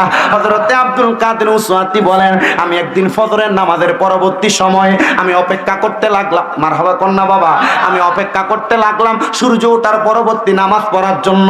ওই নামাজটার জন্য যখন আমি অপেক্ষা করতে লাগলাম, আমি অপেক্ষা করতে করতে আমি আমার নামাজের মুসল্লার মধ্যে ঘুমিয়ে গেছি। পর্দার অন্তরালের মা, যারা এখানে বয়স্ক বাবা আছেন, আপনারা যারা যুবক আছেন, আপনাদের কদমে হাত দিয়া বলি, মেশকাতুল মাসাবির বাবু সালাতদের মধ্যে বেশি উপরের কিতাব বলি নাই, মাত্র আলিম ক্লাসের মেশকাতুল মাসাবির একবারে প্রথম অধ্যায়টা, দ্বিতীয় অধ্যায়টার কথা বলি, বাবুল ইমানের পরে বাবু সালাত অধ্যায়। ওই কিতাবের মধ্যে আল্লাহর নবীর হাদিস বর্ণনা, আমার নবীজি ফজরের নামাজ আদায় কইরা নবীজির নামাজের মুসল্লা থেকে উঠতেন না কতক্ষণ পর্যন্ত, যতক্ষণ সূর্য উদয় না হইতো। সূর্য ওঠার পরে আমার নবীজি 2 করে 4 রাকাত নামাজ আদায় করতেন। সুবহানাল্লাহ। নবীর সাহাবীরা, অন্যান্য নবীর আশিকেরা এই আমলটা করতেন। উনি আব্দুল কাদের ডাক দিয়া কয়, জগতের মানুষ, আমি যখন ফজরের নামাজ পড়া পরবর্তী নামাজের জন্য অপেক্ষা করি, আমি ওই নামাজের মুসল্লাটার ভিতরে ক্লান্ত হইয়া ঘুমাইয়া গেছি। আমি ঘুমানোর পরে হঠাৎ করে আমি দেখতে পাইলাম একজন ব্যক্তি, উনি কান্না করতেছেন কান্না করতেছেন কান্না করতেছেন। আমি কান্নাটা দেখা বড় হতভম্ব হয়ে গেলাম। কিরে, ঘুমের মধ্যে এই ব্যক্তিকে আমি কান্না করতে দেখলাম। এবার উনি বলেন, আমি যখন ওই আল্লাহর বান্দার কান্না করতে দেখছি গো, আমি হঠাৎ করে ঘুমন্ত অবস্থায় স্বপ্নের মধ্যে তার সামনে গেলাম। আমি যে ডাক দিয়া কইলাম, ও আল্লাহর বান্দা, আমার সামনে পড়লা তো পড়লা, কান্নাটা করো কেন? উনি ডাক দিয়া কয়, কান্না করার অন্য কোনো কারণ নাই। আমি কান্না করি, আমার দুনিয়ার জমিনের মধ্যে সম্পদের অভাব নাই, টাকার অভাব নাই, আমার বাড়ির অভাব নাই, আমার অভাব নাই কোনো দেনমোহরের, আমার অভাব নাই কোনো সম্পদের। আমার স্ত্রী আছে 2 জন, আমার সন্তান আছে 4 জন, কিন্তু আমি কবরের মধ্যে শান্তিতে নাই। আব্দুল কাদের উসওয়াতি বলেন, জগতের মানুষ আমি তারা জিগাইলাম, কিরে তুমি এভাবে কান্না করো? আবার আব্দুল কাদের উসওয়াতি বলেন, আমি তাকে দেখলাম তার নাভি থেকে, নাভির উপরের অংশটা ভালো, কিন্তু নাভি থেকে পায়ের পাতা পর্যন্ত জাহান্নামের আগুন ধাউ ধাউ করে জ্বলতেছে। আমি এমন অবস্থা কোনোদিন দেখি নাই। আমি নবীর হাদিসের মধ্যে এই কথা শুনছি। বাবারে, একটা মানুষের যদি নাভি থেকে নিষ্ঠা আগুনের মধ্যে পুড়ে নাভির উপরটা ভালো থাকে, এটা যদি আপনি দেখেন আপনার মনে ভয় লাগবো। এবার হযরত আব্দুল কাদের উসওয়াতি বলেন, আমি দেখলাম ওই ব্যক্তি কাঁদতেছে, নাভি থেকে পায়ের পাতা পর্যন্ত আগুনে জ্বলতেছে, আর নাভি থেকে পায়ের উপরের পর্যন্ত কেমন ভালো দেখা যায়। আমি জিগাই না, তুমি এমন কোন ব্যক্তি, তোমার পরিচয় বলো। বলে, আমার বাড়ি অন্য কোনো জায়গায় না, আপনার বাড়ি ইরাকে, আমার বাড়ি হইল ইরাক থেকে পার্শ্ববর্তী জায়গা, ইরাক এবং সৌদি, ইরাক এবং অন্য একটা দেশের মাঠ বরাবর আমার বাড়ি হইল সেই জায়গায়। ও আল্লাহর বান্দা, আপনার বাড়ি যে সেই জায়গায়, এখন কি আমি আপনার জন্য কোনো সুখবর দিব নাকি আপনার পরিবারের কাছে? বলে, সুখবর দিবেন কি? আপনার যদি সম্ভব হয় আপনি আমার বাড়িতে যাইয়া, আমার একটা স্ত্রী বেপরদাভাবে চলাফেরা করে আর আমার একটা সন্তান, তার মারে এভাবে ডাক দিয়ে রাখেন না। আপনি আমার স্ত্রী এবং আমার সন্তানরে বলবেন, তারা যেন আমার জন্য একটু খাস করে দোয়া করে, তারা যেন গুনাহ করা ছাইরা দেয়। বলে, আপনার আরেকজন স্ত্রী এবং সন্তান কি ভালো আছে? বলে, তাদের কারণে আমার আল্লাহ আমার শরীরের অর্ধেক ভালো রাখছে, আর যারা খারাপ করে তাদের কারণে আল্লাহ শরীরের অর্ধেক রে ফুরাইতাছে। আপনি মনে করছেন আপনার মা মারা গেছে, বাপ মারা গেছে, তারা শেষ? জি না। আপনার মা বাবা আপনার যে সম্পদ দিয়ে গেছে, টাকা দিয়ে গেছে, পয়সা দিয়ে গেছে, এইগুলোর যদি আপনি ভালো রাস্তায় ব্যয় করেন, আল্লাহ তাআলা আপনার এটার কারণে তাদের কবরের ভিতরে ভালো জিনিস দিবে। আর যদি আপনি এদিক দিয়ে আপনি নাচ গান বাজনা করেন, আল্লাহ তাআলা এদেরকে কবরের ভিতরে ফিরে দিবে। ঠিক কি আসতে হয়েছে না? নবীর হাদিস শরীফের কথা। পর্দার অন্তরালের মা বোন শুনতেছেন, সম্পদ দিয়ে যাচ্ছেন, সন্তানদেরকে দিয়া যান, তবে ওসিয়ত করে দিয়েন, সন্তান এই সম্পদ কোনো বেহায়াপনা, কোনো খারাপ কাজে ব্যয় করিস না। যদি সন্তান পালন না করে, তে গুনাহগার হইবা, আপনি জ্বলতেন। কি কন? আর টাকা পয়সা বানাইতেছেন, নিজের রুহুরে না দিয়া সন্তানরে দিয়া দেবেন টাকা জমি, তার মিয়া বাদ দেন, সব শেষ। টাকা পয়সা সম্পদ জায়গা জমি যা আছে, 1 কোণা দিয়ে 1 ঘন্টা বেচেন, 1 শতক বেচেন, 2 শতক বেচেন, বেচা তাড়াতাড়ি মক্কা মদিনার টিকিট লাগান, মক্কা দেখে আসেন, মদিনা দেখে আসেন। আল্লাহর কসম, ওয়াল্লাহি বিল্লাহি তাল্লাহ, আল্লাহর 3 বার কসম করে বলছি, কি জানেন? মক্কায় যখন গিয়েছি, মদিনা শরীফ থেকে যাওয়ার পর 10 দিনে 10 বার উমরা করে 10 বার হাজরে আসওয়াদে সুমা দিয়া, প্রত্যেকবার আমি মক্কার চাদর ধইরা, মক্কা শরীফের গিলাফ ধইরা দোয়া করছি, আল্লাহ আমাকে তুমি যেভাবে হোক তোমার ঘরের মেহমান বানাইছো। আল্লাহ, সোনার বাংলাদেশে, বিশ্বের আনাসে কানাসে তোমার অনেক বান্দারা পড়ে আছে, যারা মক্কার পাগল, মদিনার পাগল, আসতে পারে না, সম্পদ আছে, আল্লাহ কবুল করেন নাই। আল্লাহ, তোমার যেই বান্দারা মক্কায় আসতে পারে নাই, মদিনায় আসতে পারে নাই, আল্লাহ তোমার গিলাফ ধরে বললাম কাবা, আল্লাহ তারা একবার মক্কায় আনো। আপনারা বলেন, সম্পদ রাইখে যাবেন দুনিয়ায়, এই সম্পদকে কাজে লাগানোর জন্য যা আছে এখান থেকে একটু বেচে হইলো মক্কা মদিনার মেহমান হওয়ার দরকার আছে না নাই? আই ধরে বলেন, আছে না নাই? জায়গা জমি রেখে দিও না আব্বা, হেফাজত যা আছে এখান দিয়ে একটু বেচো, জিফুতের দিয়ে দেবা, কামুইতো না, কামুইব। অনেকে চিন্তা করে, আমার বাপে যদি এখন বেচে, আমি যদি এখন বেচি, আমার হুতেতে আমার বাতুই হইতো না। আছে না মন? আব্বা কার জমি বেচুই, খেত দেন। আমি দেখছি বাবার জমি ভাগাভাগি নিয়ে কুমিল্লা ব্রাহ্মণ পাড়ায় একটা উমরা হজের সওয়াব হয়। আপনার কি মন চায় না এগুলো যাইতে? মন চায় না নবীজি যে জায়গাগুলো পারাইছে, নবীজি জায়গা 1,30,000 হইলে ঘুরান দিয়ে আসা যায়। আর কি চান আপনি? থাক সম্পত্তি। যারা গেছে তারা একবার জিজ্ঞেস করে, নিরালে, সবার সামনে না, নিরল, কেমন দেখলেন? তখন উত্তর পাওয়া যাবে। উত্তর পাওয়া যাবে না। আল্লাহর কসম, আসার পর থেকে বারবার যাইতে মন চাইছে, বারবার মন চাইছে যাইতে।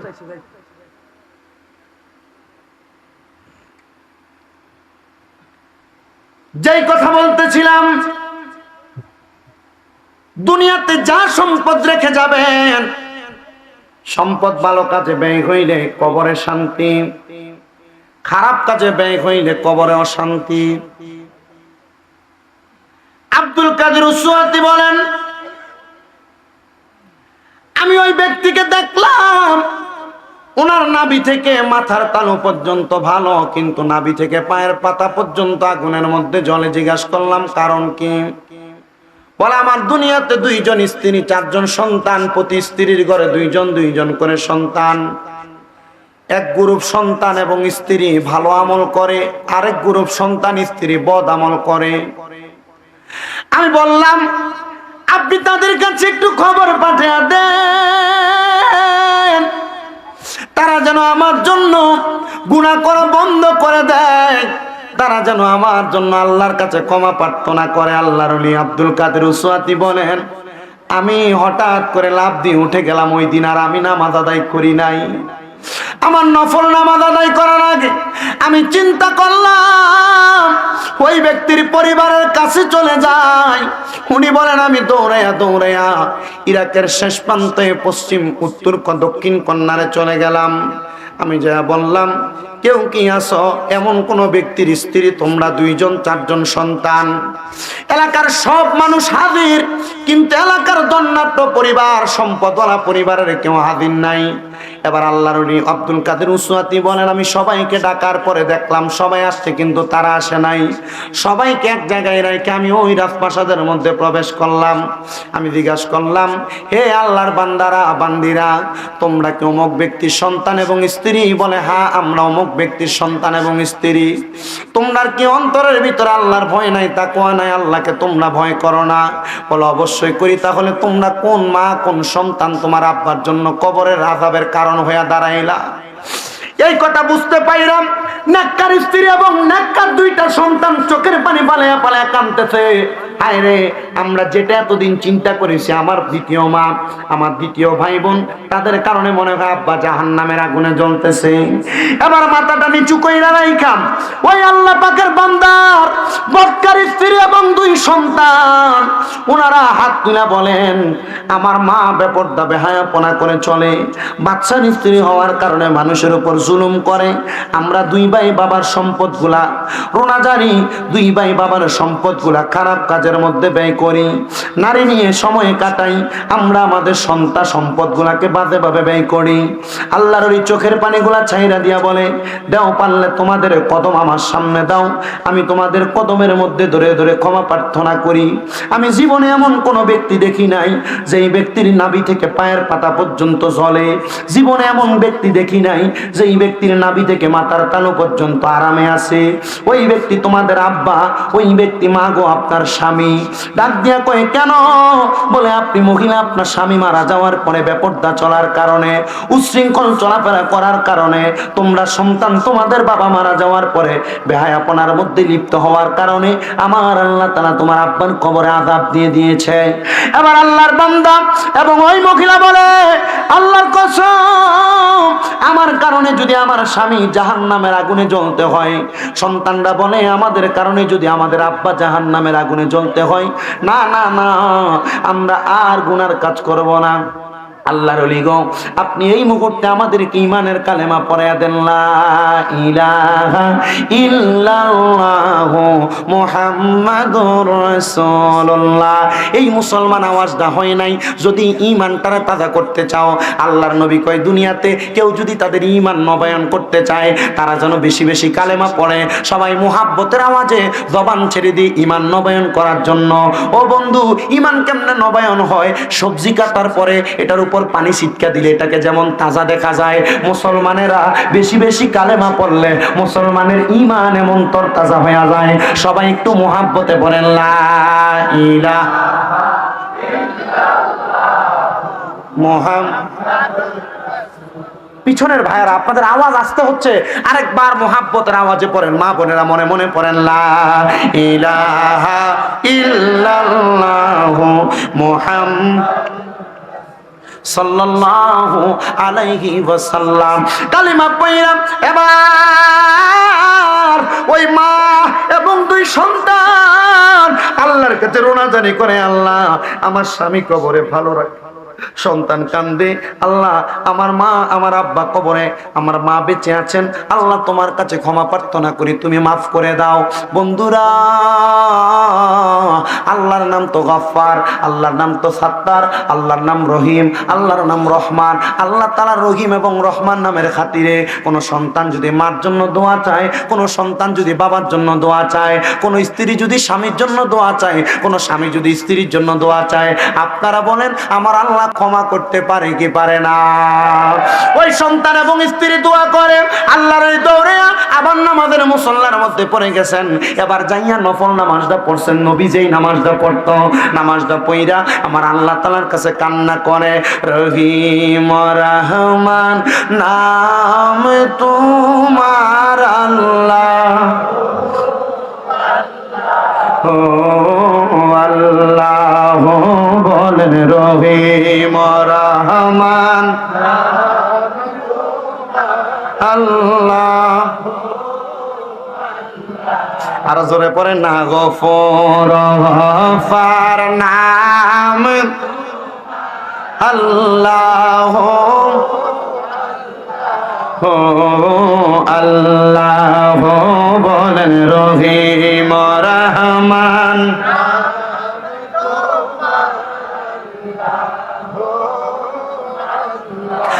আল্লাহর ওলি বলে, আমি নামাজ পড়ি আল্লাহর কাছে কান্দি রে, আল্লাহ ওই ব্যক্তি কেমন আছে আমার দেখতে বড় মন চায়। এবার আল্লাহর ওলি বলে, আমি যখন এই কথা মুখ দিয়ে উচ্চারণ করলাম, আমি দেখলাম যেই ব্যক্তিকে আগে দেখছি অর্ধেক শরীর আগুনে পুরো, অর্ধেক শরীর ভালো, ওই ব্যক্তির পুরা শরীর সুন্দর, শরীরের মধ্যে নতুন জামা। জিগাইলাম কারণ কি? বলে কারণ অন্য কোনো কিছু না, আমার স্ত্রী এবং সন্তান দোয়া করছে, আল্লাহ জাহান্নামের আগুন মাফ কইরা দিছে। আমি জানি না আজকে এই ব্রাহ্মণবাড়িয়া জেলার অন্তর্গত সরাইল থানাধীন দেওরা গাজীপুর মোরাহাটি নূরে মদিনা গাউসিয়া জামে মসজিদ কমিটির উদ্যোগে 15তম সুন্নি সম্মেলনের মধ্যে যারা যারা উপস্থিত হয়েছেন, আজকের মাহফিলে এমন অনেক সন্তান আছেন যাদের মা নাই, এমন অনেক সন্তান আছেন যাদের বাবা নাই। আপনার মা আপনার বাবা কবরে কেমন আছে আপনি জানেন না। ও সন্তান, ও নবীর উম্মতের দলেরা, আল্লাহর ওয়াস্তে আপনার কদমে আমি হাত দিয়া বলি, আপনার মা বাবা আপনাকে লাখ লাখ টাকার সম্পদ দিয়া গেছে, বাড়ি দিয়া গেছে, ক্ষেত পাথরের জায়গা জমি দিয়া গেছে, কিন্তু আপনার মা বাবা এখনো পর্যন্ত আপনার কাছে একটা টাকাও চায় না। ব্রাহ্মণবাড়িয়া শহরের মধ্যে যাইয়া যদি একটা বাসা ভাড়া নেন, প্রাক বাসা নেন, সর্বনিম্ন 10 থেকে 15,000 টাকা ভাড়া লাগবে। যদি আপনি আপনার এই সরাইলের দেওরা গ্রামে একটা বাড়ি ভাড়া নেন, আপনার 5,000 টাকা সর্বনিম্ন ভাড়া লাগবে। যদি 12 মাসে আপনি 12,000 টাকা বা 5,000 টাকা করে দিতেন ভাড়া, 60,000 টাকা ভাড়া লাগতো। ও সন্তান, তোমার মা কবরে, বাবা কবরে কেমন আছে জানো না? আম্মা আব্বার কবরের মধ্যে টাকাও দিতে পারো না, পয়সাও দিতে পারো না।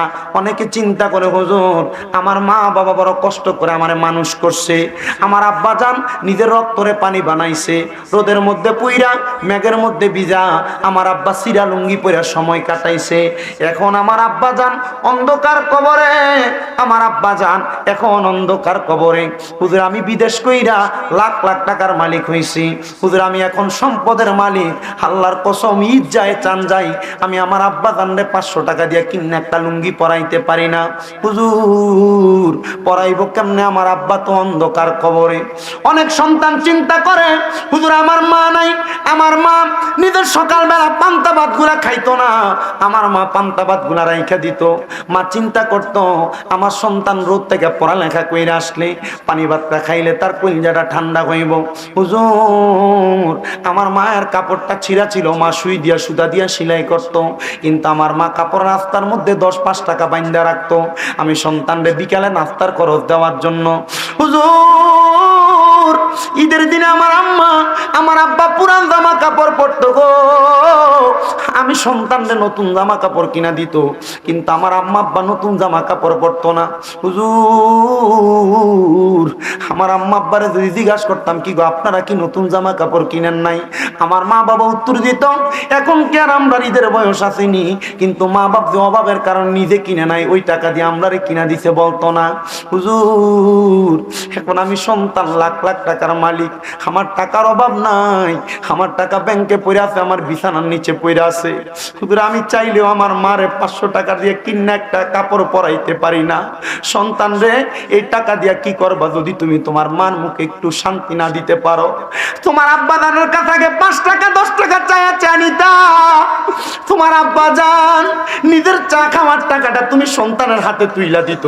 আজকে তুমি সন্তান কত টাকার মালিক, তোমার আব্বার বয়সী কত মুরব্বীরা দোকানে বৈশা চা খায়, পান খায়, তোমার কি মনটা চায় না রে আব্বা জানের হাতের মধ্যে 100টা টাকা দিয়া বলতা আব্বা জান দোকানে যা চা নাস্তা করে আসেন?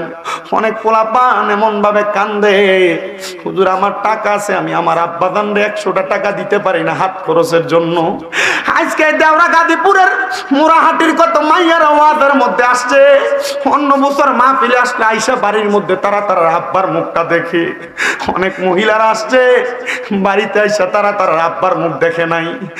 অনেক মহিলারা আছে বাবার বাড়িতে গেলে মার মুখটা দেখে কলিজা ঠান্ডা করতো, আজকে বাড়িতে আইসা মার মুখটা দেখছে না, মাটা অন্ধকার কবরে। সন্তান,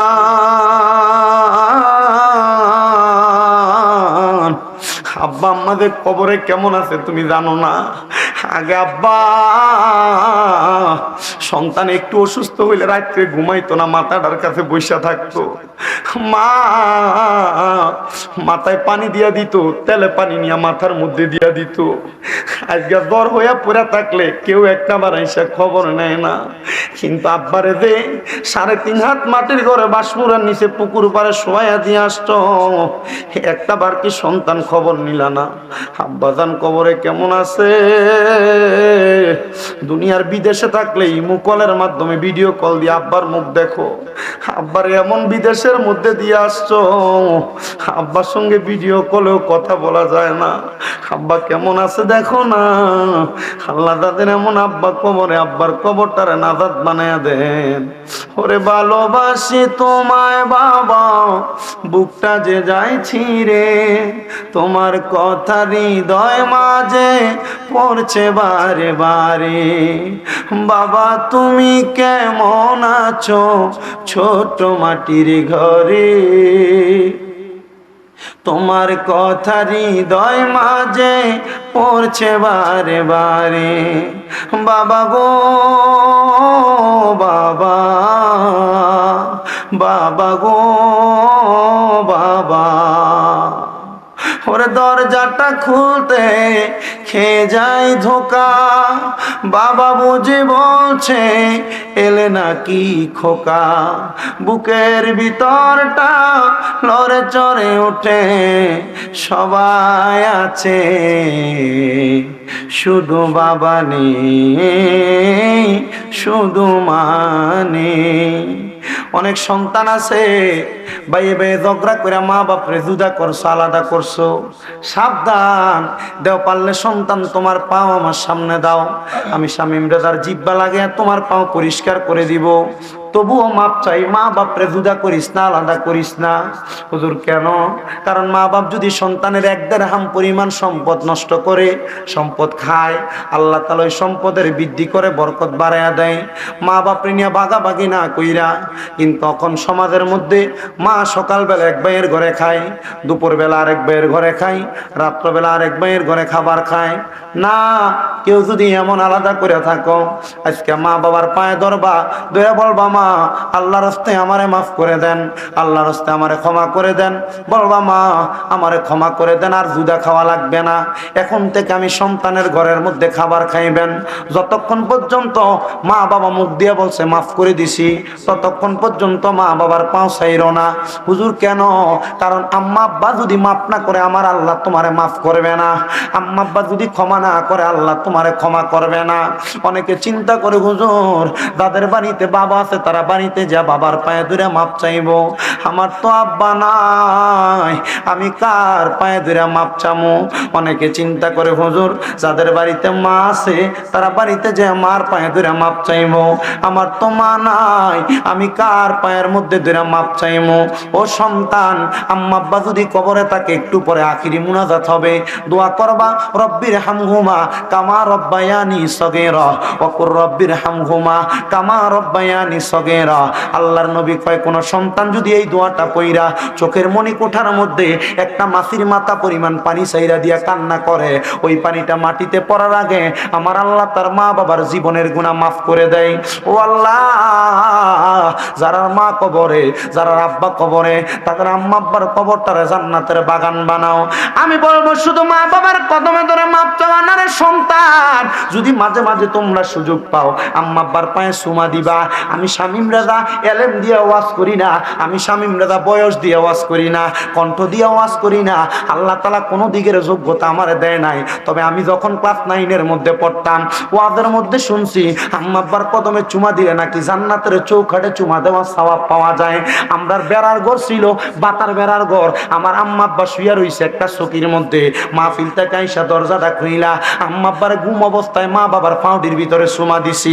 আমি ওই দিন থেকে বুঝছি রে, আমার আল্লাহ তাআলা আমার মা বাবার কদমে চুমা দেওয়ার কারণে, আমার উস্তাদদের দোয়ার কারণে, অনেক বয়স্ক মুরব্বীদের দোয়ার কারণে আল্লাহ তাআলা আমার সম্মানের জায়গায় বসাইছে। আপনাদের দোয়ার বরকতে কুমিল্লা শহরের মধ্যে 6টা মাদ্রাসা আমার এখনো চলতেছে। রোমের মধ্যে বৈশা বৈশা বলছি, গত অক্টোবরে একটা মাদ্রাসা খুলছি, এটার মধ্যে আপনাদের দোয়ায় ভরপুর এখন ছাত্র। কুমিল্লা শহরের নূরপুর চৌমনির পাশে মাদ্রাসা তাহফিজুল কোরআন ইন্টারন্যাশনাল হিফজ মাদ্রাসা। আমার মাদ্রাসার ছাত্রদেরকে নিয়ে সারা দেশের মানুষের জন্য প্রতিদিন দোয়া করা হয়। সন্তানের দল মনে রাখবারে, আম্মা আব্বার দোয়ার বরকতে সফলতা, আম্মা আব্বার বদদোয়ার কারণে তোমার অসফলতা। এবার আপনারা বলেন দুনিয়া এবং আখিরাতে সফলতার জন্য আম্মা আব্বার বেশি বেশি দোয়া নেওয়ার দরকার আছে না নাই? অনেক সন্তান মা বাবা অসুস্থ হয়ে গেলেন সরাই বাজার থেকে যাইয়া, অনেক সন্তান মা বাবা অসুস্থ হওয়ার পরে শাহবাজপুর বাজার থেকে যে আপেল কিনে আনে, আম্মা আব্বারে আপেল কিনে না খাওয়ায়। না রে সন্তান না, আম্মা আব্বা অসুস্থ হইলে তুমি আপেল খাওয়াইও না, ফল খাওয়াইও না। আম্মা আব্বা সুস্থ হইলে ফলটা খাওয়াইও, আম্মা আব্বা সুস্থ থাকলে ফলটা খাওয়াইলে আম্মা আব্বা অসুস্থ হয় না। কিন্তু তুমি ফুতে আম্মা আব্বা অসুস্থ হইলে ফল খাওয়াই, এবার ডায়রিয়া হইয়া মরে। সন্তান তোমার কাছে আবদার জানাই, তোমার আম্মা আব্বা বেঁচে থাকলে 1 মাসে যদি 1000 টাকা করে মা বাবার হাত খরচের টাকা চালাইতা, 12 মাসে 12,000 টাকা তোমার মা বাবার পেছনে যাইতো। তোমার মা বাবা তোমার লাখ লাখ টাকার সম্পদ দিয়ে গেছে, ওই সম্পদ যে তুমি ব্যয় করতেছ, এই লাখ লাখ টাকার সম্পদ থেকে আগামী বছর মাহফিলে তুমি তোমার আম্মা আব্বার নামে একটা প্যান্ডেল দিয়ে দিবা। বলে হুজুর আম্মা আব্বা কবরে, আম্মা আব্বার সম্পদ আমার কাছে আছে, আম্মা আব্বা কবরে কেমন আছে জানি না, হুজুরে প্যান্ডেলের খরচটা আমি দিমু, আপনি আমার লাগে খাস করে দোয়া কইরেন আল্লাহ যেন আমার মা বাবার কবরে জান্নাতি সামিয়ানার ব্যবস্থা করে দেয়। আসেনি এমন কোন সন্তান, এমন কোন মায়ের ছেলে, এমন কোন বাপের সন্তান হাতটা তুলে বলবে হুজুর আমি আমার মা বাবার জন্য দোয়া চাইয়া মাহফিলের মধ্যে আগামী বছর প্যান্ডেলটার দায়িত্ব নিলাম? আসেনি দেওয়ার মতো একটা সন্তান? শুধু হাতটা তুলবেন, আপনার জন্য আমি মুসাফির মানুষ, খাস করে দোয়া করে দিয়া যাবো। মক্কা মদিনা থেকে আসছি, এখনো 40 দিন শেষ হয় নাই। 40 দিনের মধ্যে আল্লাহ তাআলা দোয়া কবুল করে। একজন আসেননি, হাতটা তুলে বলবেন হুজুর আমার আম্মা আব্বার লেগে একটু খাস করে দোয়া করেন, আমার আম্মা আব্বার জন্য দোয়া করেন, আমি আগামী বছর মাহফিলের প্যান্ডেলটা দিই।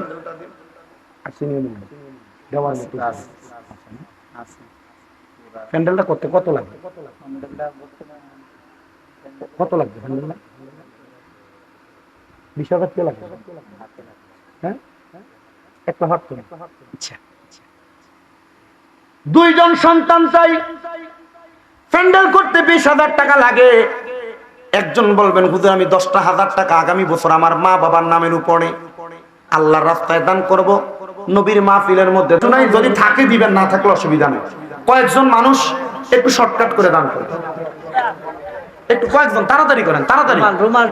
রুমাল টুপি লইয়া প্রত্যেক কাতার থেকে একজন একজন উঠলে চলবো। একজন কাতারে একজন উঠেন, তাড়াতাড়ি। খালি হলে দরকার নাই বাবা, তুমি দোয়া দিয়ে দেবে। আর কেমনে করতাম কালেকশন ভারী, কারণ ডাহাইতে তো আমরা ডাহাইতি করে না, দুই একটা পকেটে দিয়ে দেয়, এটাও তো রাখতাছি না। গেলাম গজলের সাহায্যতে ফুর পেলে আমি এক মাহফিলে সব খাবাই না, কিছু রাখতে যাইতো যাইবো। নাম বলো। সুজন মিয়া মার জন্য দান করছে 1000 টাকা, আল্লাহ কবুল করো। আমি হ্যাঁ উকিল ভাই নগরহাটি নিবাসী দান করছে 500 টাকা, আল্লাহ তাদেরকে কবুল করো। আমিন। রকিব ভাই সাউরাহাটি নিবাসী, উনি দান করছে 2000 টাকা, আল্লাহ যেন কবুল করেন। আমিন। মাহফিলে কি বিরিয়ানি চিন্তা করছো? গরু না মুরগারে?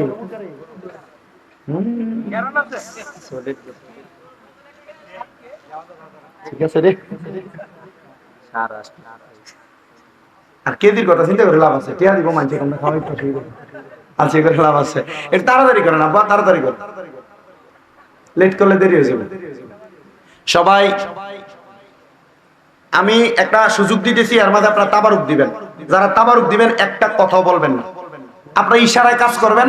কেউ পিছন দিয়ে দিবেন, কেউ মাঝখান দিয়ে দুই লাইন 3 লাইন পরে পরে দিবেন, কেউ সামনে দিয়ে দিবেন।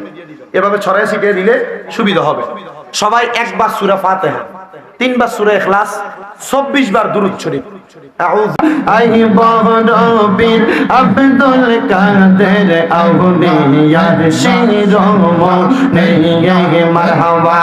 আল্লাহ আল্লাহ মুর্দা কলব জিন্দা কর, মুর্দা কলব জিন্দা কর, ও গাউসে সমদানি। আই বড়বীর আব্দুল কাদের আউলিয়ার শিরোমণি মাশাআল্লাহ। আল্লাহ আল্লাহ আল্লাহ আল্লাহ। আই বড়বীর আব্দুল কাদের আউলিয়ার শিরোমণি মারহাবা। আল্লাহ আল্লাহ আল্লাহ আল্লাহ আল্লাহ আল্লাহ। তোমারি ওই নামের গুণে, তোমারি ওই নামের গুণে আগুন হইয়া যাই পানি। আরে বড়বীর আব্দুল কাদের জিলানী জিলানী মারহাবা। আল্লাহ আল্লাহ আল্লাহ আল্লাহ আল্লাহ আল্লাহ। বংশ তোমার হাসান হোসেনী, তুমি হইলা মা ফাতেমার নয়নের মণি মারহাবা। আল্লাহ আল্লাহ। বংশ তোমার হাসান হোসেনী, মা ফাতেমার নয়নের মণি। মুর্দা কলব জিন্দা কর, গাউসে সমদানি। আমার মুর্দা কলব জিন্দা কর, গাউসে সমদানি। আরে বড়বীর আব্দুল কাদের আউলিয়ার শিরোমণি মারহাবা। আল্লাহ আল্লাহ। চটপট চটপট করে গো নবী অন্তরে মারহাবা। আল্লাহ আল্লাহ। চটপট চটপট করে গো নবী অন্তরে। দেখা দিয়া দয়াল নবী, দেখা দিয়া দয়াল নবী করেন শান্ত আমরা রে। চটপট চটপট করে গো নবী অন্তরে মারহাবা। আল্লাহ আল্লাহ।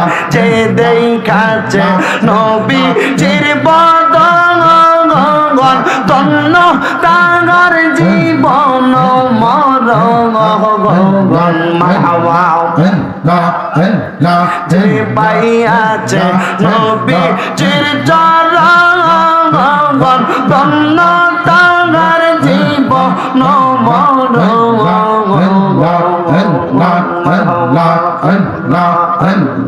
একবার দেখা দিয়েন নবী মরণের আগে, একবার দেখা দিয়ান নবী মরণের আগে চটপট চটপট করে গো নবী অন্তরে মারহাবা আল্লাহ আল্লাহ যে গিয়েছে রওজা রবি তো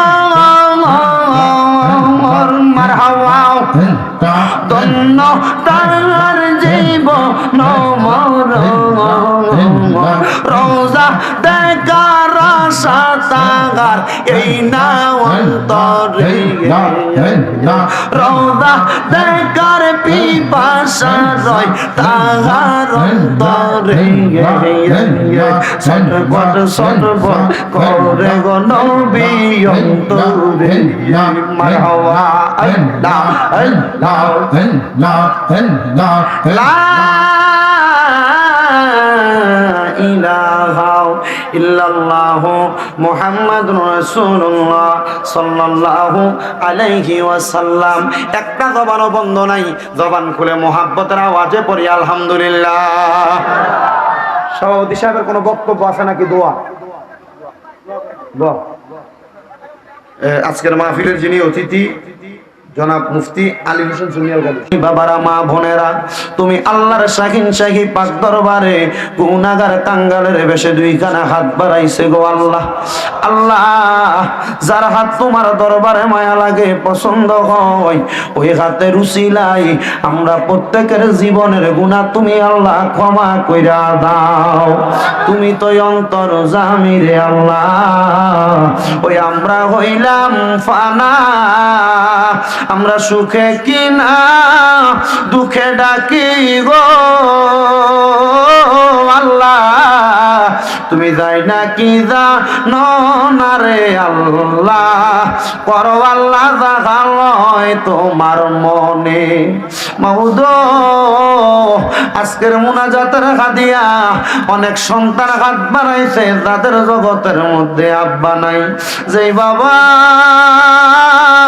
রিক্সা চালায়া মাটি গাইটা মাথার গাম পায়ে ফলাইয়া পরের বাড়িতে বদলার কাজ কইরা সন্তানরে মানুষের মতো মানুষ করার জন্য আব্বা নিজের রক্তরে বাণী বানাইছে, এমন আব্বা তাদের অন্ধকার কবরে আব্বার কবর তুমি আল্লাহ জান্নাতের বাগান বানায়া দাও।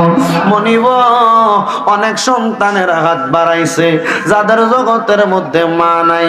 হায়রে মা, যে মারে মা কইয়া ডাকলে কলিজার আগুন ঠান্ডা হইয়া যায়, যেই মায়ের দিকে নেক নজরে তাকাইলে কবুল হজের সওয়াব হইয়া যায়। জানি না